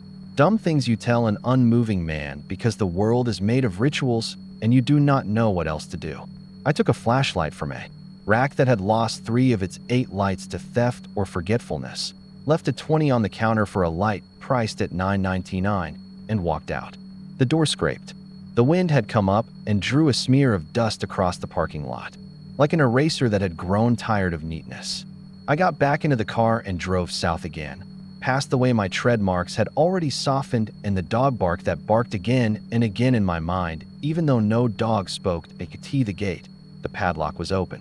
It hung through the last link, like a choice. I had not heard anyone come this way, but the night can hide a lot. I eased the chain loose. The gate groaned at a volume that made the hair along my arms rise. A room full of people telling you to stop. I guided the car through and pulled the gate back behind me so nothing would wander in or out without intent. The 2-track carried me across the wash and up a low rise. To my right, the rails clicked and sang with a train so far away the sound had fallen out of sync with the light. To my left, the black country fell away toward the Rio Grande, a distance that meant one thing on a map and another when you tried to measure it with your skin. I found the dot on the map about a mile in. It was not a place so much as a pause. The 2-track widened into a dusty apron, and out of the apron rose a cinder block building with a flat roof and a row of half-finished rooms like teeth in an old jaw. A motel or a storage place that had forgotten which. The sign had once declared, "Shade tree and paint that had peeled in slow curls." No trees stood anywhere near it. On the far side there was a low shed with a bent antenna and a water tank whose ladder had been pulled off with a chain. The desert chews things the same way a child chews a pencil, absent-minded, not from hunger but from habit. I parked and cut the engine. The quiet was not quiet, it was pressure. It pressed in around my ears and made me feel like I had ducked my head underwater. My flashlight picked out a cigarette pack in the gravel with a half-moon bite in the foil, a blackened, collapsed tarantula near a threshold, a screwdriver with an orange handle melting back into the dirt. The door to the nearest room had fallen off and lay propped against the frame. I moved it and felt grit grind the paint off my palm. Inside, moonlight pulled its thin sheet over a mattress where mice had made their confetti. Someone had drawn a circle on the wall here too. The circle held the same dot and the same knife-slashed X. There were other marks, tally scratches that clambered up the plaster. 4 verticals made a bundle, and the 5th came diagonally to bind them. They rose to shoulder height and then stopped, as if the person had lost interest or been interrupted by a more final thing.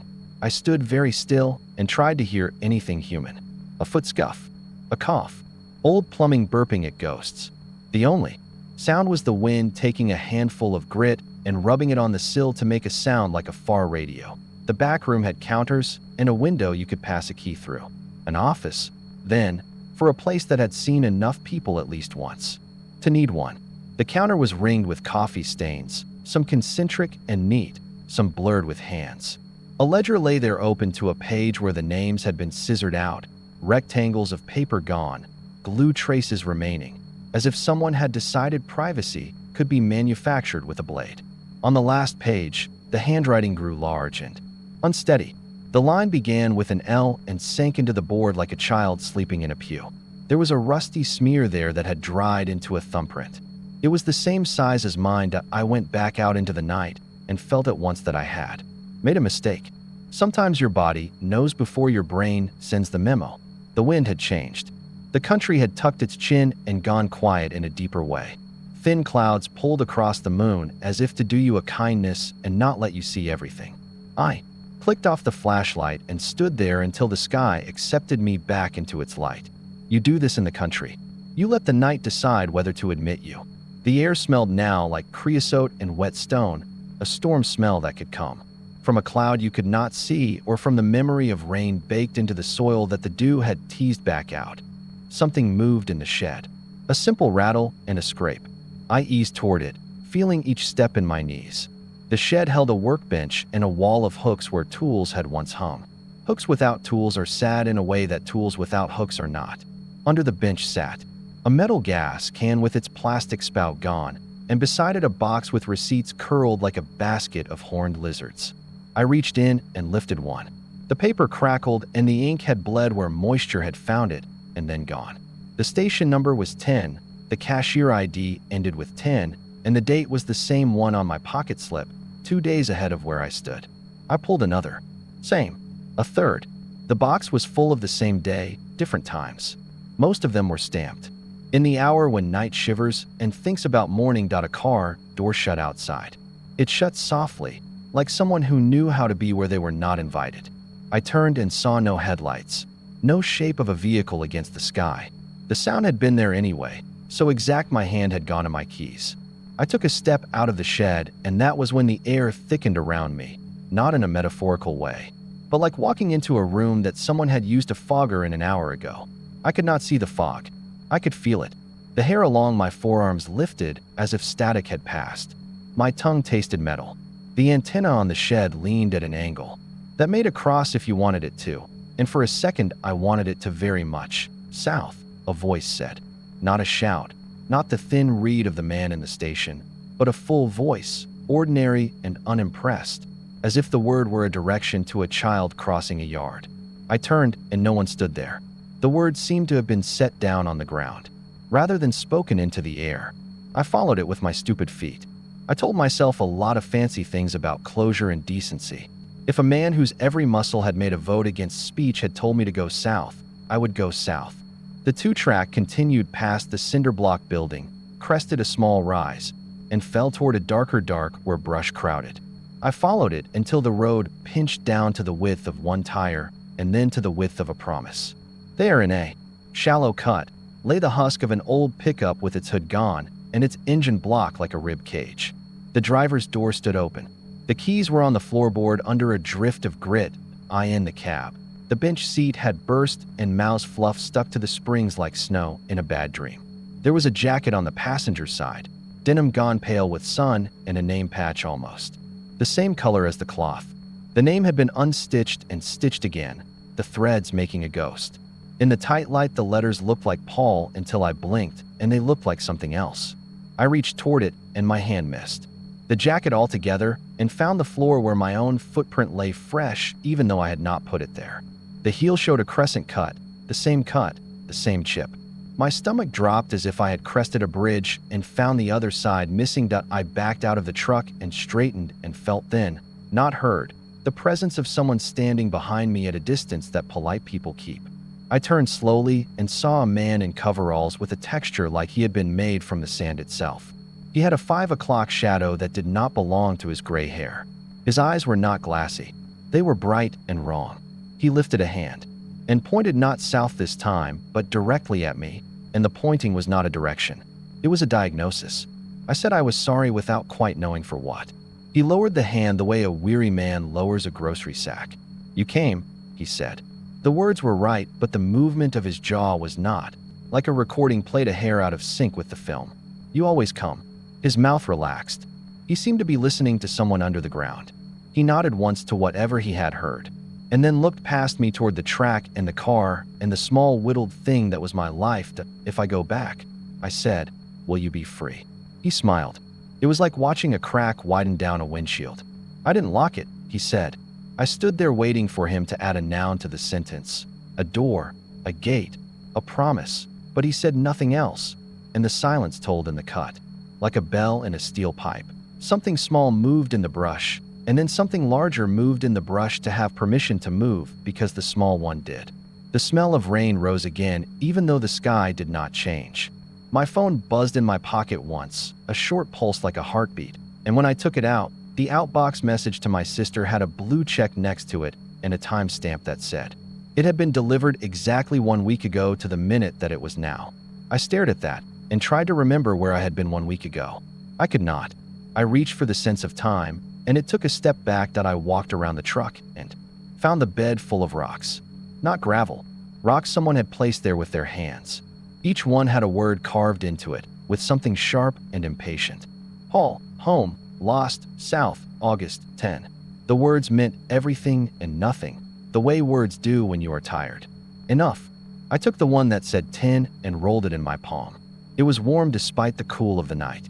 I set it back exactly as I had found it, as if that mattered, as if rocks remember. When I turned to say something to the man again, he was gone. I felt the lack of him like a wind. I said a different kind of sorry out loud and climbed back to the car. The drive to the gate felt longer and less certain. Twice I could have sworn. The two-track turned where it had not turned on the way in. Once I braked because a pale thing crossed in front of me at knee height, quick and without sound. And when I reached the spot, there was nothing to see but the night doing its job.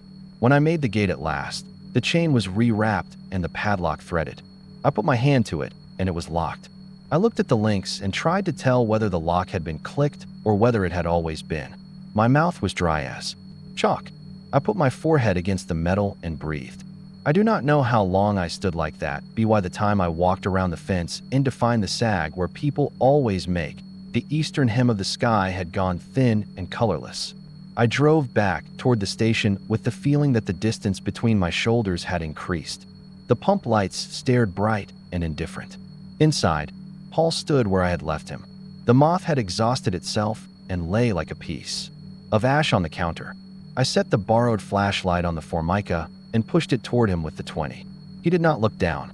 South, he said, but it came out like a habit rather than an instruction. I told him what I had found. He listened with the stillness of a posted sign. When I finished, he looked at the wall map and then back at me. His eyes had watered and dried in the time between each blink. You will find me, he said again, and now the words had weight. The way he said you made me think of a much younger version of myself standing in a school hallway, late after practice, when the lights go to half and everything you know becomes a museum. That on the corkboard near the coolers was a cluster of Polaroids trapped under pushpins. Hunters with deer. A trio of high school kids in leather jackets pretending to punch each other. A woman holding a gas pump like a microphone. At the edge, half obscured by a faded coupon for windshield wipers, was a photo of a man behind a counter. The photo had bleached so that the blacks went rusty and the whites went yellow, but the shape of the man was clear. His hand pointed. His name patch was light with overwork. The person taking the picture had caught their own reflection in the plexiglass by his shoulder. The reflection showed a person holding a camera to their face. The outline fit me. The scar over the knuckle fit me. I told myself about coincidence and shapes, and the way we force our own faces into clouds. I reached up and slid that photo free, and underneath it was the twin of it. The same angle, the same pointing, the same reflection. Under that, another. I did not slide more. My hand had begun to tremble, and I did not want to see it out a train horn. Bled into a long monotone that made the bottles on the soda shelf hum. Dawn made the station windows into mirrors. I could see the parking lot and the rails behind me and the denim of my sleeves in the reflection. I could see him behind the counter and the dead moth and the register that tattooed the nonsense date onto paper. The door scraped when I pushed it open. I stepped outside and felt the morning lay its cool hand against my skin. I should have gotten in the car and driven west with the sun at my back until everything I knew changed names and the story fell off me like dust. I could not. There are places that tilt like a floor when a refrigerator is too heavy on one side. Valentine is one of those places. This station is a wedge under the heavy part that I went to the pump and slid my card again without knowing I meant to. The pump accepted without asking. I stood there and watched the dollars turn. I did not lift the nozzle. The meter rolled anyway, impatient, eating what it had been taught to eat. There was a number in my head. 10. I reached to put the nozzle in the tank, and as I did, the station door creaked. He stepped out into the gray light, and stood on the threshold as if he could not go farther. He lifted his hand, and this time, he did not point south. He pointed at me, and then he rotated the hand and pointed at the counter inside, and the message was as simple as a flipped switch. I set the nozzle in its cradle and heard the click of the vapor lock. The display froze at 10.00. I walked to him, and he stepped aside. The air inside smelled now like cold coffee and something medicinal that wanted to be clean and could not get there. He walked behind the counter with a stiffness that could have been from a bad back or from a long habit of stillness. He placed his hands exactly where they had been when I first walked in. I stood on the mat where the customers stand and felt the rubber given the places where others had stood longer than they meant to. He lifted his right hand. I did not know I had been holding my breath until the breathing started again all at once. He pointed past me, toward the south, toward the map, toward the door and the gate and the room full of tally marks and the truck with its warm rocks. He held the pose a long time. When he lowered his hand, it did not lower so much as it became unnecessary. He looked at me, and there was a world in whatever was happening in that head that I could not see. "You will find me," he said one last time. It was less a plea and more a tick.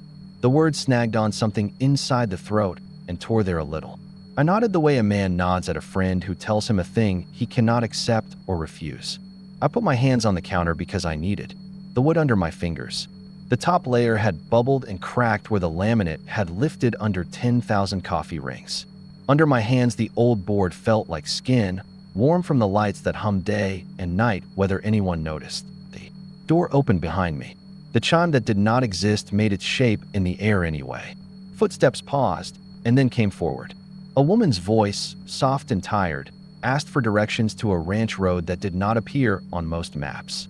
The Border Patrol checkpoint had been slow tonight, she said, and she did not want to backtrack. Her ring clicked against a travel mug as she set it down. I felt the part of me that would turn and answer start to move. I felt the other part, the larger, colder part, keep me. Where I stood, there are roles the land assigns. It uses your shape to fill its old emptiness. I looked at the man, and he gave me a look back that might have been apology or might have been relief, so vast it had forgotten its own name. I lifted my hand. The tremor came because the hand had learned it from the air, not because my nerves had decided on it. I pointed south. The nail tapped the glass. The sound was small and irrefutable. The woman turned to look and then turned back to me and smiled, the kind of smile you use when you do not know where you are, but decide that the world is still mostly fine. She thanked me. She picked up her mug. She went out into the gray where the rails were the only lines that truly led anywhere. The door closed and drew a thin squeal from its hinge and then settled. The fluorescent hum settled on my shoulders like a shawl. He watched me a little while longer, as if to see if the shape would hold. When he was satisfied that it would, he looked past me toward the wall map. His mouth moved. The words were tiny, and not intended for me. They were intended for the person he had been when he had drawn the circle and the dot and the X. He stepped out from behind the counter. He walked toward the door with a stiffness that softened with each pace. At the threshold, he paused and turned back and looked at me like a man leaving a house he had loved and resented. He nodded once. It was the kind of nod men share when a job is done and the mess is owned by no one and everyone. Then he went out into the morning and walked south down the dusty lane with his hand at his side, open to the air. I stayed where the station wanted me. The clock on the register flipped its insolent numbers, and the day took a breath, then another. A freight rolled by, slow and loud, and its horn pressed against the glass until the whole front wall playfully threatened to bow. I could feel my presence settling into the grooves cast by other presences. I could feel the map behind me. I could feel the gate and the padlock that would be open if anyone needed it to be. The receipt printer chirped and pushed a blank white tongue and then pulled it back as if embarrassed. On the counter, in a place where the laminate had peeled, someone had carved a word with a key. Home, it said, with an X over it that failed to erase anything. I set my finger on the X as if to hold it down. When the next sound came from the door, I did not startle. I lifted my hand and the tremor came, and I pointed south. I told myself I didn't see what I saw. The highway had been long and empty for hours, the kind of syrupy black that makes distance feel like a rumor, and whatever tricks my eyes played on me were just the exhaustion that builds up when you overstay your welcome behind a wheel.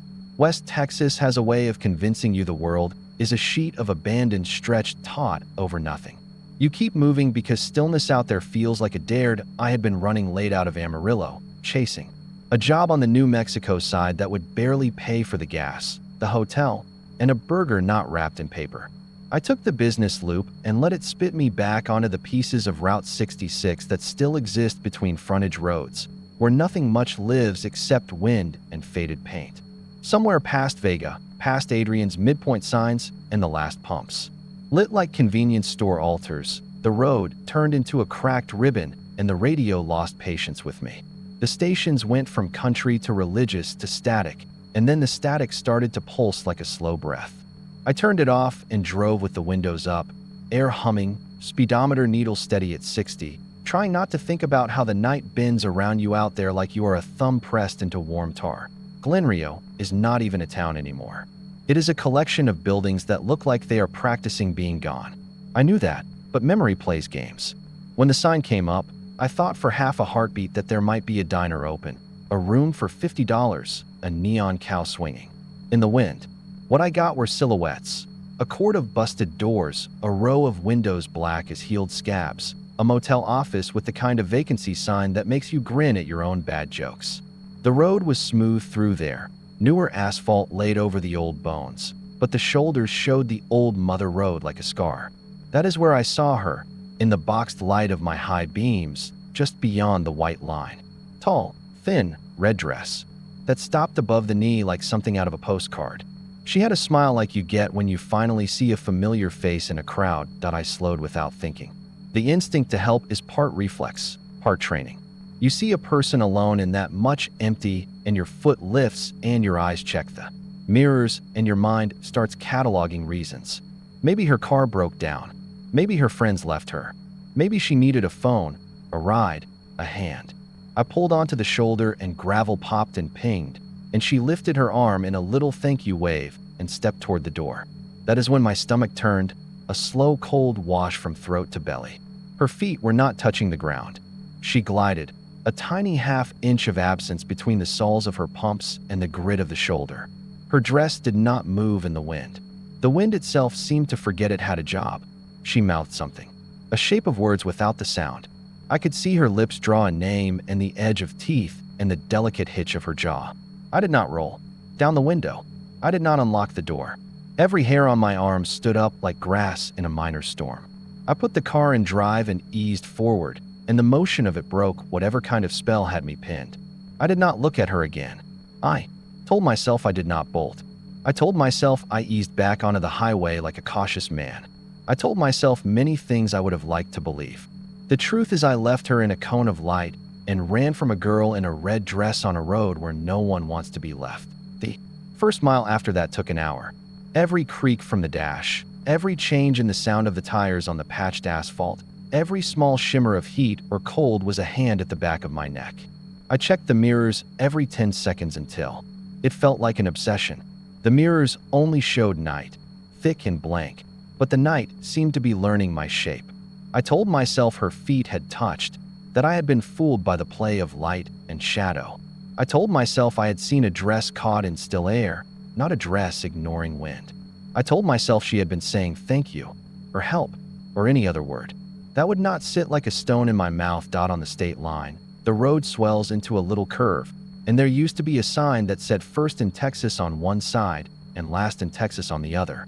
The skeleton of it was still there, a metal frame with more rust than purpose. I went under it like a mouse under a chair. On the New Mexico side, my phone found a bar of signal, and then another, and then gave up again. The air felt different, even inside the sealed car, dry in a way that has nothing to do with water. You start to understand why so much spiritual nonsense gets rooted in deserts. Take away the noise and the world's cheap distractions, and you are left with yourself and whatever shares space with you. Without asking, a light appeared in my rear view. I thought it was a car until I saw the way it dipped and rose, not like headlights on springs, but like a swing hung on a knotted rope. It got bigger, like an approaching train, and then, without any change in speed or sound, it popped as if someone had put a pin through night. The emptiness in that spot felt louder than any engine. I drove faster. The road unspooled, flat and straight, and the moon came out from a stray gas of cloud and drew hard silver edges on everything broken and left behind. I should have kept going to Tucumcari. I should have made for the big strip where neon still pretends to be glamour. But the part of me that wanted to say it was nothing, that I was a fool reacting to a shadow, had its hand on the wheel. That is how you end up turning around on a road with no traffic to save you. When I came back through the skeleton of the sign, the night pressed closer. I told myself it was the drop in elevation, the way a low place holds a chill. Glenrio sat, like a picture of a memory left on a dashboard in July. The old motel had a roofline sagging in the middle like a tired back. The cafe with the green paint had lost a door to some storm, and the screen leaned at a weary angle. You would think a place that dead would keep quiet, but it was busy with small, rude noises. A scrap of metal tapped in time with my heart. Hey, rope clicked against a post. Something scuffled under a porch and then decided it had better things to do. I told myself I would turn around in the parking area by the old State Line Motel. Just a simple 3-point, and I would be going to right. Way away, back into the sensible dark full of highway and nothing else. I stopped at the edge and let my lights swing across the sign. Its paint flaked, and the letters only ghosts of themselves. That is when my radio came back on without my hand. 1 second it was dead, the next it was live with the kind of whistle you get when two stations fight. A voice slipped out of the static. It was a woman's voice, young and carefully polite, like a receptionist reading a script she had read too many times. She said my name, not my last name or a guess, but the name my mother had used when I had done something wrong. I turned the radio off. It turned itself back on and said my name again. Then, like a note held too long, it slid into a laugh that never opened its teeth. I cut the engine. The silence that rushed in had weight. I could hear my breath and the slight huff of the vents dying, and something else under it all, a hum long and low like power lines. I was halfway to cranking the car and fleeing when I saw her again. This time she was not in my lights, but standing in the spill of the moon by the office door. Her dress was red in a color that should not exist in that much gray, like blood seen through milk glass. She smiled again, the same little thank you, the one that says everything will be all right if you do what you are asked. She lifted her hand and curled it in the air. Come here. The distance between a driver's seat and a door handle can be kilometers. I sat with my hand resting on the latch and thought about the weight of air, the way heat can retain a shape after a person moves. Through it, I opened the door. The smell that met me was not the desert and not the sour breath of old wood. It was cold, and in it was something like pennies and something like wet hair and the faintest whisper of perfume from a time when perfume came in a little glass bottle a girl kept in her purse for dances. The gravel under my boot made a clean sound. I stood, and in the act of standing I became part of the place, and the part that drives and is protected by glass and speed was gone. She watched me. She did not move the way people move. She drifted 3 feet to the left without any visible transition, as if a hand had shifted a film frame. She mouthed the same words. This time I made myself read them. Open the door. There are a lot of doors in a place like that. Doors to rooms where people once slept and left dreams in the wallpaper. Doors to offices where money and lies changed hands. Doors to bathrooms with mirrors that remember more faces than any person.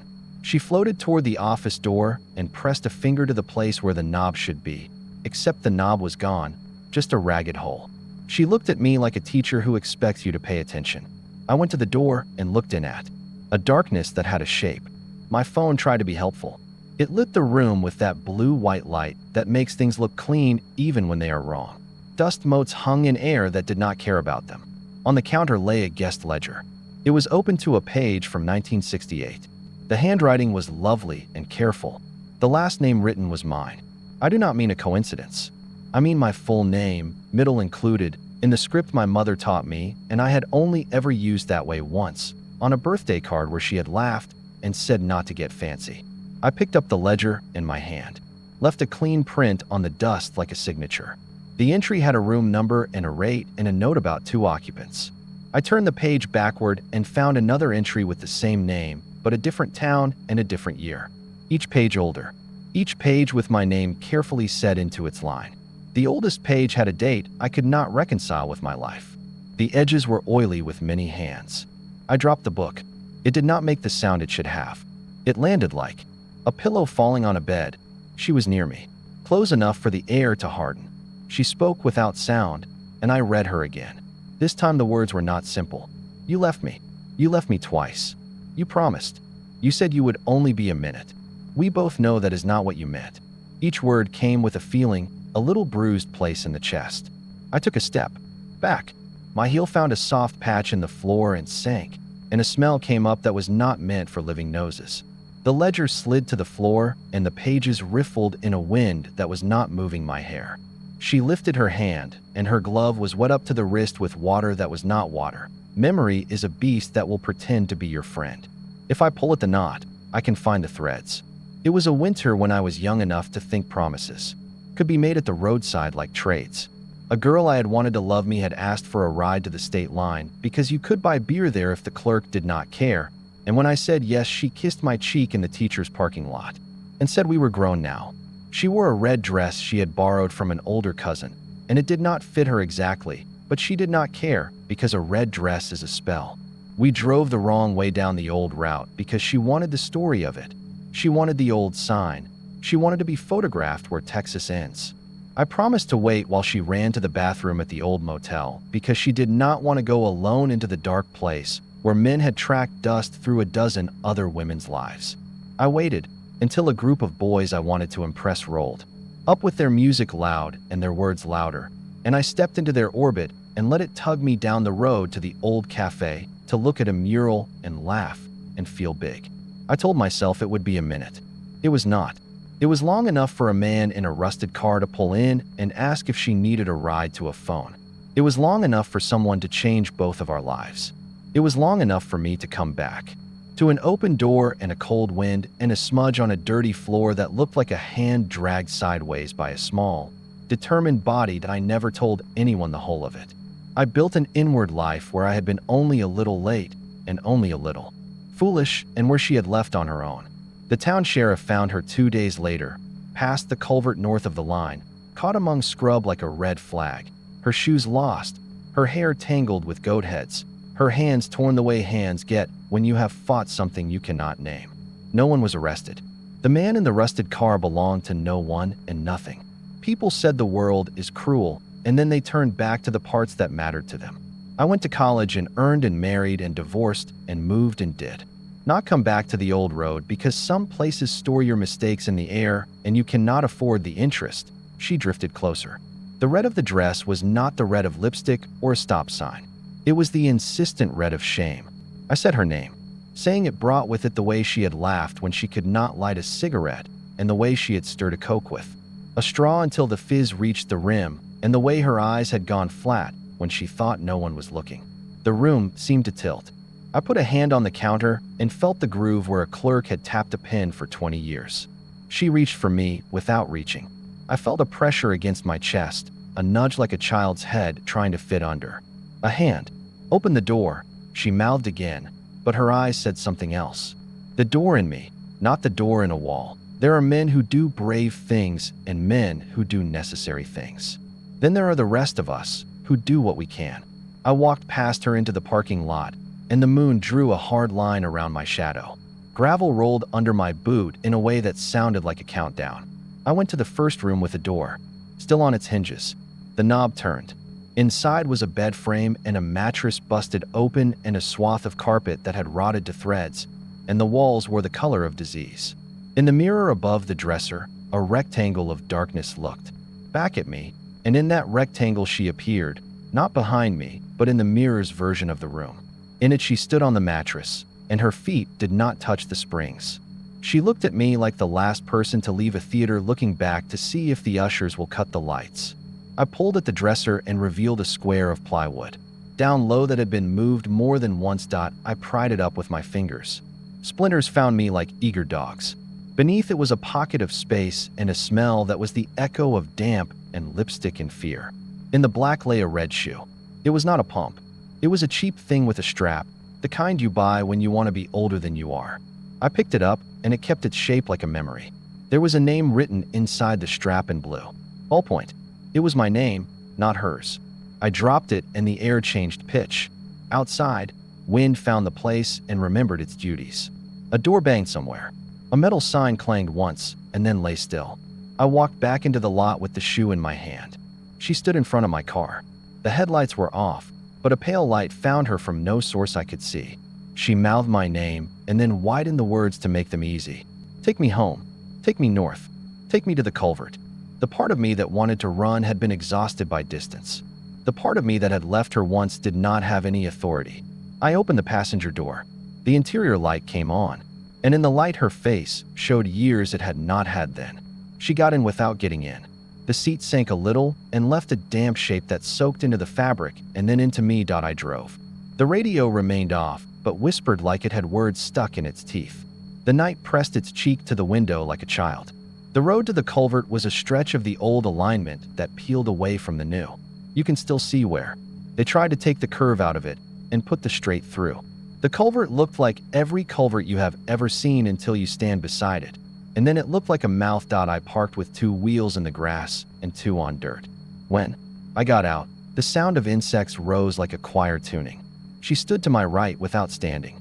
I could feel where she was by the way the air lost interest in moving. A shape of a hand lay in the dust at the lip of the culvert. It had the spread fingers of someone who had fallen and then tried to push back at darkness. A set of tire marks. Went 2 feet into the scrub and stopped, as if the car had grown embarrassed and backed away. The night had a taste to it, like old pennies and water drawn from a garden hose. I walked down into the ditch and mud took my boots and made the kind of sound that tells you this place has been waiting for you. I put my hand on concrete to steady myself, and it came away with a dark smear. I told myself it was damp and mold. I told myself many things. She moved to the mouth of the culvert. The red of the dress did not reflect in the black water inside. She was the only color the place allowed. She looked not at me, but into the pipe where things go that people do not want. I knew then that there is a difference between an apology and a return. An apology is about the person who gives it. A return is about the place you owe. I stepped into the culvert until the damp climbed my shins and the world became a tunnel with a small star at the far end. The smell bent my head back and my eyes started to water, and the sound of the world narrowed down to singular drips. My hand found something soft, something that resisted and then yielded like a book long underwater. I brought it to the throat of the pipe, and the air met it and decided it had better go quiet. It was a dress. The fabric had lost its shape and its red. It had the ghost of a zipper, and the stiffness of fear dried into it. I held it up, and the neckline drew a circle around nothing. Inside the circle, a whisper came and had no words. In the reflection on the water, I could see a figure behind me, and for a moment I thought it was her, and then I saw that it was me, but not the me that stood there. It was the me who had left and never walked back until now. His face had the bravado of a boy and the terror of a man who knows what he has done. His hands were empty. Mine were not. The 2 versions stood in the same space for a second, and in that second I felt the line between then and now go slack. The dress slid from my hand, and dark water welcomed it like a lost child who had made it home. She touched my shoulder. It should have been cold. It was neither cold nor warm, only final. I turned, and she was not there, and she was everywhere the air could hold a shape. The hum I had heard since the radio breathed its first hiss went down. A note. In the ditch, a train horn sounded from a track that had been pulled up 30 years ago. A single long call that made the hair rise on my arms, and then flattened it. I stood in muddy water in the middle of a night that did not care about me and understood that leaving and coming back are not opposite acts. They are the same act done at different speeds. That I drove back to the motel with the passenger seat damp and heavy and the smell of old water living in my throat. The ledger lay on the office floor open to a blank page. I picked up the pen and it wrote without any ink at all. My name drew itself, and next to it a note appeared in a hand that was not mine. Late checkout. The clock on the office wall had stopped at the exact time she had mouthed those words the first time. The second hand tried to move and failed and tried again. I set the pen down and walked out into a parking lot where the night had softened. At the edges, like a bruise fading on the road, the skeleton sign stood like a prayer with no words. When I passed beneath it, the radio woke obediently to a station I could not place. A woman's voice read a list of names. She did not say mine. She said hers. She said it twice, and each time it sounded less like a sound and more like a door, closing softly into its frame. I drove west, and the stars thickened and the horizon started hinting at another color that was not night. When I reached the turn for Tucumcari, my phone took a breath and found its footing, and a text rolled in from a number I did not have. It said only thank you. It said it with one period, clean and correct. For the next week, I could not get the smell of pennies out of my car. I aired it and washed it and scrubbed with vinegar and baking soda like I had seen suggested online by people who have spilled lives in their trunks. Every now and then, when the light struck the windshield just right, there would be marks on the inside of the glass, delicate semicircles like someone had leaned in too close and fogged it with a sigh and then drawn a smile. I wiped them away and they came back in the same spot as if they were printed on the air itself. Months later, a coworker mentioned a ghost story in a place I had never visited, some other town on the old road with a girl in a dress who did not learn good timing. He laughed at it the way people laugh in offices, so they can share the space without sharing much of anything. He asked if I liked that sort of thing, and I told him sometimes. And he said I should take the scenic route on my next trip, that there are stories at those gas stations and in those diners and in the way the vinyl seats crack when you sit. I said maybe. You cannot explain to a man who has never listened to a highway at 2 in the morning that roads have memory. They remember your tires and your weight and your last thought as you pass the mile marker with the bullet holes. I avoid Glen Rio now the way you avoid a person you love who could ask you a question you are not ready to answer. When I do have to pass, if business or weather or lack of imagination forces me, I do it in daylight with company. The place does not care for sun any more than it cares for moon. It holds its shape either way. If you happen to go, you will see the same shapes and hear the same small busy noises. If you slow down, you might see a woman near the office door of the State Line Motel, wearing a red dress and the kind of smile that does more work than it should. If you stop, and if she mouths something and you find yourself squinting to read her lips, make sure you understand which door she means. There are more of them than you think. The last time I crossed that stretch at night, a rain had come through and the highway shone like a newly healed scar. My wipers kept time. In the far distance, a glow lifted and dropped where Tucumcari throws light into a low ceiling of cloud. I did not slow, not even when something pale moved by the shoulder, not even when the radio breathed a little hiss and tried to shape my name. I kept my foot steady. That is the thing they never tell you about. Spirits on the road. They are not all trying to pull you into a ditch. Some are walking the same long distance you are, and what they want is simple. They want you to open the door you closed, even if there is no room behind it anymore. And if you do, sometimes the road ahead becomes just road again. No swinging lights, no names and ledgers that belong to you in a dozen decades. No voices in the speaker pretending to be kind. Sometimes the price is just that moment in a culvert with water up to your shins and the feel of fabric that has been too long in the dark. Other times the price does not stop when you put the car in gear point 2 weeks after that last crossing. A postcard arrived at my apartment. No return address. The picture on the front was an old Route 66 scene from the 50s, chrome and smiles and milkshakes. The ink had bled some, but you could still make out the dress on the girl at the counter. And it was the red the world allows in daylight. On the back was a line written in a careful hand. It said, in neat blue letters, "Next time, do not make me wait." It was not a threat. It was a rule. I slid the card into a drawer and told myself I would throw it away in the morning. It is still there, and the drawer smells faintly of pennies when it rains. When people ask me if I have ever seen anything strange on the road, I say we all have. They want a story with an ending that tidies something. There is not one. You pass through places that were left behind, and they touch you whether you invite them or not. Sometimes a girl in a red dress will wave at you from a shoulder where no one walks. Sometimes she will show you how far a promise reaches. And sometimes you will learn there are parts of the highway that do not end when the pavement does, that continue on in the kind of dark you cannot see with a headlight only. With whatever you left there, waiting, smiling, feet not touching the ground. I came into San Angelo late, windshield peppered with insects and the air rolling off the mesquite flats so hot it felt like I was driving through someone's breath. The highway shoulders glittered with broken glass and a few bound bales of Hay sat like sleeping animals beyond the fence line. I had been on the road since Odessa after a job that went sideways in the way only small contracts do, where the work is simple until the human pieces get complicated. My phone showed a smear of missed calls I didn't want to hear, and by the time the city lights gathered along the concho and the water tower rose with its neat painted name, I was willing to take the first neon vacancy sign that didn't flicker. The motel sat just off the loop, behind a Sonic where teenagers yelled orders through tinny speakers and a laundromat whose doors were propped with rocks. Fluorescent tubes buzzed over a cracked parking lot. The office had a plastic ficus and a corkboard with faded snapshots of fishermen holding bass from Twin Buttes. A bell rang when I opened the door, and a man stepped out from behind a bead curtain as if he had been waiting there, stock still, on the other side. He was in his 50s, rail thin, with a face that looked ironed flat by heat and time.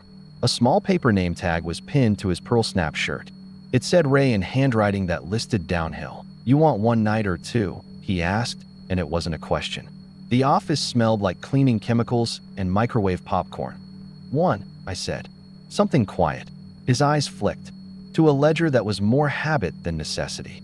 The counter had a basket of peppermints with 2 missing. He slid a registration card toward me and crooked a finger at an empty line. "You passing through?" he asked. "Working," I said. "Inspection job on a tank farm west of here." "Done now." He nodded without interest and looked at the key. Hooks on the wall. They were old brass fobs stamped with numbers that suggested a longer past. He took one in hand and then stopped, as if something had tugged his wrist from inside the wall.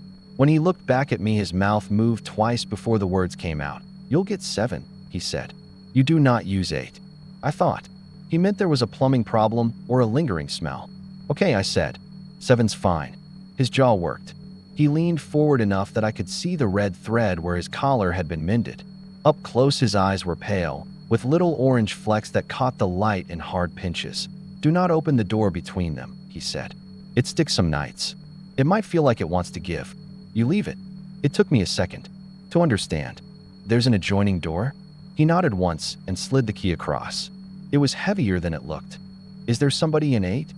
I asked, because the way he said it made me picture a couple arguing about child support or worse. He kept his eyes on my hand as I picked up the fob. "No," he said, "but it's not for you either way. I have slept in worse places than this, including a cot in a prefab shack where coyotes sang until the aluminum walls shook. I have learned 2 simple rules. If the clerk warns you, listen, and if you're tired enough, you won't." Outside, crickets rasped in the weeds and a far-off train laid a slow ribbon of sound across the city. I parked under a light the color of old butter and carried my bag down the row. Number 7 was painted on the door in a font that tried to be cheerful and failed. I pushed into the cool. The unit air conditioner labored like a smoker. The bedspread had a repeating pattern of russet vines, the kind of disguise that hides stains more than it decorates. A television the size of a bread box sat on a dresser with an oval mirror hung above it. The mirror had a hairline crack that branched like a lightning scar from the top left to the middle. The bathroom smelled like bleach and something sweet behind it. Somewhere a pipe ticked. I dropped my bag, hung my shirt on the back of a chair, and realized I was standing next to the door he had warned me about. Every cheap motel has a connecting door, and it always looks the same. Recessed, with a second deadbolt, thin paint over a thin lock, frame scuffed by the many hands that have tested it. This one was different only in the way you know a field has held fire sometime in the past. The paint was a fraction shinier, the exact same shade as the rest of the wall, but newer. There was a strip of light showing at the threshold near the carpet, no thicker than a thumbnail, a suggestion that there was a hall of brightness on the other side that I set my palm flat against it and felt nothing but the pressboard coolness. I told myself I was making a note, memorializing that I had done my due diligence, that its hinges were tight, that a warning was just a kind of hospitality to keep drunks from harassing strangers. I turned the deadbolt that controlled my side. It thumbed into place with a crisp, satisfying clack. I told myself I had listened. I showered with the water turned all the way over to hot and watched steam hang itself in ribbons from the curtain rod. I stood there longer than I needed to, feeling the heat work into my shoulders, trying to peel the long day away. When I came out, the room smelled cleaner, and the drone of the air conditioner had tucked itself into the walls. I ate a handful, of peanuts from a bag I found in my truck and drank warm water out of the bathroom cup. I called no one and answered no one. I set my alarm for the morning and lay on top of the covers in my shorts, letting the cool rise through the polyester into my skin. The TV muttered at a low volume with some local news story about a fireworks stand accident that had singed the eyebrows off a man who smiled with a mouth that didn't match his eyes. I turned it off. The crickets grew louder in the silence, and then set, as if the motel had been covered by a bell jar that I must have drifted. Sometime after midnight, a sound pulled me up and put me back in my body like a hand on the back of my neck. It was small and precise, the kind of sound a carpenter could describe. The adjoining door creaked, not a big creak, not a foot pushing hard or a shoulder leaning in, a hinge moving just enough to voice itself. I stared into the dark where I knew. The rectangle sat and felt, more than saw, the change in line and shadow as the seam widened by the smallest degree. The strip of light at the bottom of the door was gone. In its place was a block of darkness that belonged to another room. I lay there and counted my heartbeat until I could be sure I still had one. Then the second sound came, almost shy, the whisper of painted wood relaxing against painted wood, the way a door breathes when it opens only as far as its own jammed memory will let it. The smell followed. It was not perfume, and it was not cleaning fluid. It was the sweetness I had noticed in the bathroom distilled to a perfect note, like the memory of fruit, like something kept in a glass dish on a dresser 2 decades ago. It took me too many seconds to place it, and when I did, my skin prickled, as if I had stepped into shade. This was powder, old-fashioned powder, the kind that comes in a round box with a tufted puff, the kind that leaves a dry kiss on your skin if you press your cheek to the person who wears it. The voice came after. You didn't knock. There are some voices that are warm as they accuse you. They scold and fold you in the same breath. Hers was like that. Not angry. Not yet. A woman's voice, late 20s maybe, the age when laughter has a weight and a woman knows what she will not tolerate. The syllables were close enough to be at the seam of the door. They were so close I could hear breath, or perhaps the memory my mind supplied, because the rest of me did not know where to put the fear. But I sat up slowly and put my feet on the carpet. The silence after her words was in the shape of a person. In 7, I said, which was the wrong thing to say and the only thing I could think of. My voice sounded small in the room, a boy's voice stolen by a man. You didn't knock, she said again. There was no echo, as if she spoke into the room and the room swallowed it whole. That I stood. The air conditioner's fan shifted to a new gear and a thread of cold lifted the hair on my legs. I took 2 steps and stopped with my toes almost kissing the bottom of the door. Up close, the painted metal was scabbed with little runs and flecks I hadn't seen. The crack in the mirror behind me scaled itself and bent in my peripheral vision. The deadbolt was still thrown on my side. I wrapped my fingers around it and felt the small tug that told me metal sat properly in metal. The door had opened itself, without the lock moving, which should not be possible, and that impossibility sat on my tongue like a cotton seed. I didn't mean to, I said. The clerk gave me 7. He said not to open this. He would, she said, and there was a wounded amusement in it now, as if I had been brought into a joke that had already hurt her. I waited. The smell feathered the back of my throat. Peony, maybe, or something powdered with that name on a box someone else had bought and set on a dresser she used every morning. The image came to me as if it belonged to my own past. A small room with a sunny window, a hairbrush whose handle had been rubbed smooth by repetition, a simple gold ring on a porcelain saucer. My eyes stung, and it took me a moment to understand it was because I was holding them open too long. What am I supposed to knock on? I said. The door is locked. The wall remembers, she said. The wood remembers. You knock and it knows you mean it. That's how we kept him in when the latch wouldn't hold. I closed my hand around the deadbolt. The metal was warm. I thought of Ray's pale eyes and the way his mouth had worked before the warning came out. You do not use 8. Maybe he wasn't protecting me. Maybe he was protecting something else from me. Or maybe he belonged to the house more than I did, and it had taught him its rules like a mother teaches a child to cross the street. Who are you? I asked. I didn't say what are you because my mind was not ready to go there yet.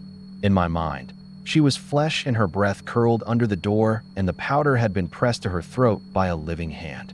Someone who asked once, she said. Someone who opened and learned. Someone who told him no and learned what. That word costs in this room. The air thinned around me. Behind the powder, there was another smell now. An animal thing that lives down in carpet pads and behind baseboards when a room has seen fear. I felt it at truck stops sometimes at 4 in the morning, passing a stall that had held an argument. It was here, woven into the suite like an apology that came too late. What happens if I knock? I asked, and my voice left me before I could stop it. What happens if I don't? There was a long pause, and in it I heard small sounds. A nail tapping gently against painted steel, the shift of a palm flattening, the little click of teeth gently meeting. When she spoke, the words were soft enough to make me lean in as if I could press my ear to her mouth. If you knock right, he stays in his place, she said. If you don't knock at all, he comes looking for your courtesy elsewhere. He hates a man who doesn't have manners. He will teach you to say please, and he will be patient while he does. If you knock wrong, if you knock like a dare, he thinks you have invited him. He thinks you have opened your side of things, and he knows how to make a man open the rest. Who is he? I asked in a breath I could not feel leave my chest. Other rooms have numbers, she said. This one has his name. That's why it is not for you. I would like to say I am cautious by nature, but that would be a lie. What I am is proud, and in the way of men who have made it out of a few bad places by bluff and stamina, I have a vein of superstition that plays as defiance until it doesn't. I thought of the clerk telling me what to do and of this woman telling me how to be, and something rose in me that had nothing to do with survival. It had to do with being led by the nose. You can have 8, I said. I don't want it. The door moved a 1/4 inch. It was not the hinge this time. It was the skin of the door relaxing, the paint waking. The change was so slight. It might have been imagined. Still, the air faced me, colder, as if the seam presented its gaze. The metal of the deadbolt grew warmer under my fingers, as if blood were moving through it. Do you want to hear me? She asked. The syntax was wrong, and it made the question fragile. Yes, I said, because I heard what she had really asked. Then knock. I lifted my knuckles and held them hovering over the paint. I felt young. I felt too old. I thought of all the doors in my life that had closed and all the ones that had begged to be opened, and how rarely we are offered a rule that claims to save us. I could have stepped back and put on my boots and walked out to the office and slept on the plastic couch, under the ficus. I could have done many sensible things. What I did was touch my knuckles to the door and rap 3 times, slow, even, as if I were calling on a neighbor whose name I knew. The room waited. In the space after the knocking, I heard nothing. No return tap. No shift. The air conditioner hummed. A car passed on the loop, and its tires made a wet sound on dry asphalt. I started to let breath into my lungs, and then I heard something so small it was almost not a sound at all. A sigh created by a change of pressure, the kind of sound too. Mouths make very close to each other when one wants the other to know there will be a kiss. It came from the bottom of the door, from that seam, from what was not mine. Powder and heat and a coil of something I had no name for unspooled through the gap and touched my ankles. You did not knock right, she whispered, and there was sorrow in it now. You knocked like a man saying I'm here. I am here, I said, and even as I said it I knew this was the worst possible thing to tell a room with a name. It happened fast without looking fast. The seam widened for a heartbeat, and then the weight of what was on the other side pressed back in and made the gap thin again. In that moment something moved in the corner of my eye. The mirror caught it.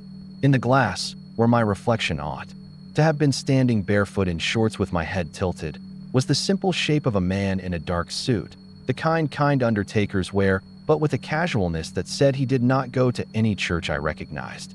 He had no face in the mirror, or else it was a face my eyes slid off, like oil. He looked patient in the way a man looks patient when time has been playing cards with him for so long he no longer worries about the hand. I turned toward the reflection without meaning to. The room pulsed once. The crack in the mirror seemed to unspool and then settle. When I looked back at the door, the smell had changed. The powder was gone. In its place was a metallic tang that lives in old pennies and hospital rooms. My knuckles were against the paint without my consent. They were white with blood pulled back from the skin. You can go, she said, and her voice was far away now, down a well I could not see. If you leave the door alone, he will remember your politeness and let you go. You can go if you go now. I stayed. I listened to the nothing on the other side and convinced myself that nothing can hear. I am not proud of this, but pride is.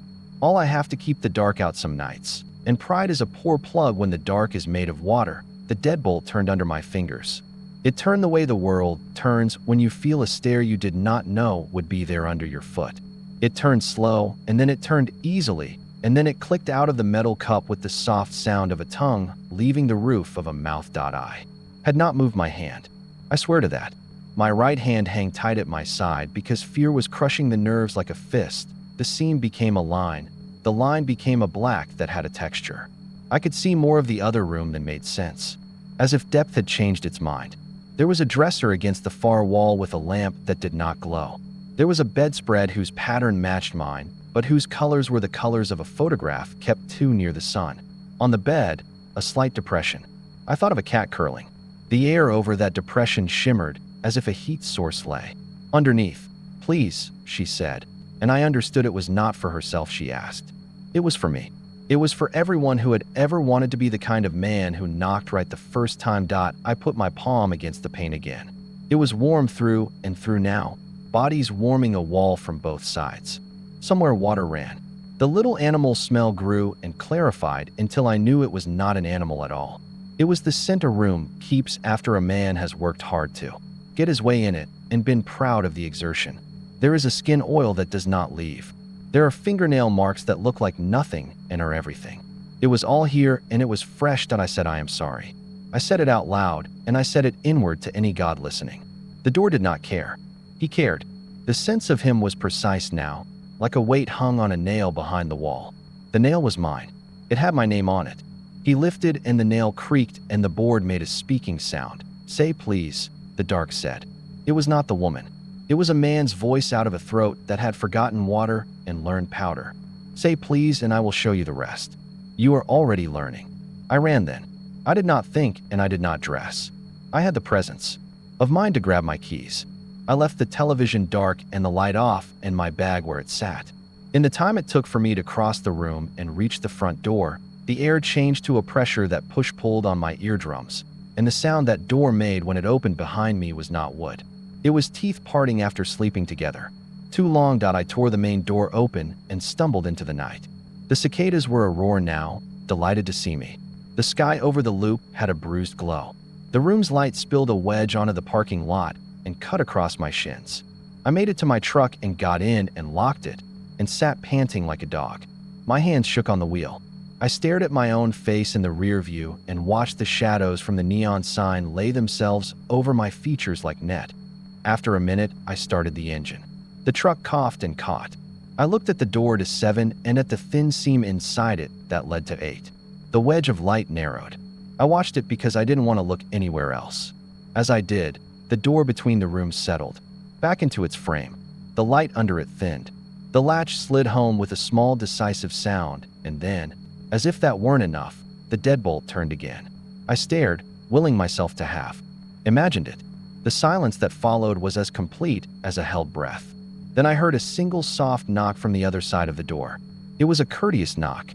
It said please. Ray was in the office. He stood up when I came in, and I knew by the way he had been sitting that he had not been asleep. He took one look at me and reached for a brown paper bag near the register. He slid out a small bottle of water and a cheap plastic crucifix on a black string. He set them both on the counter.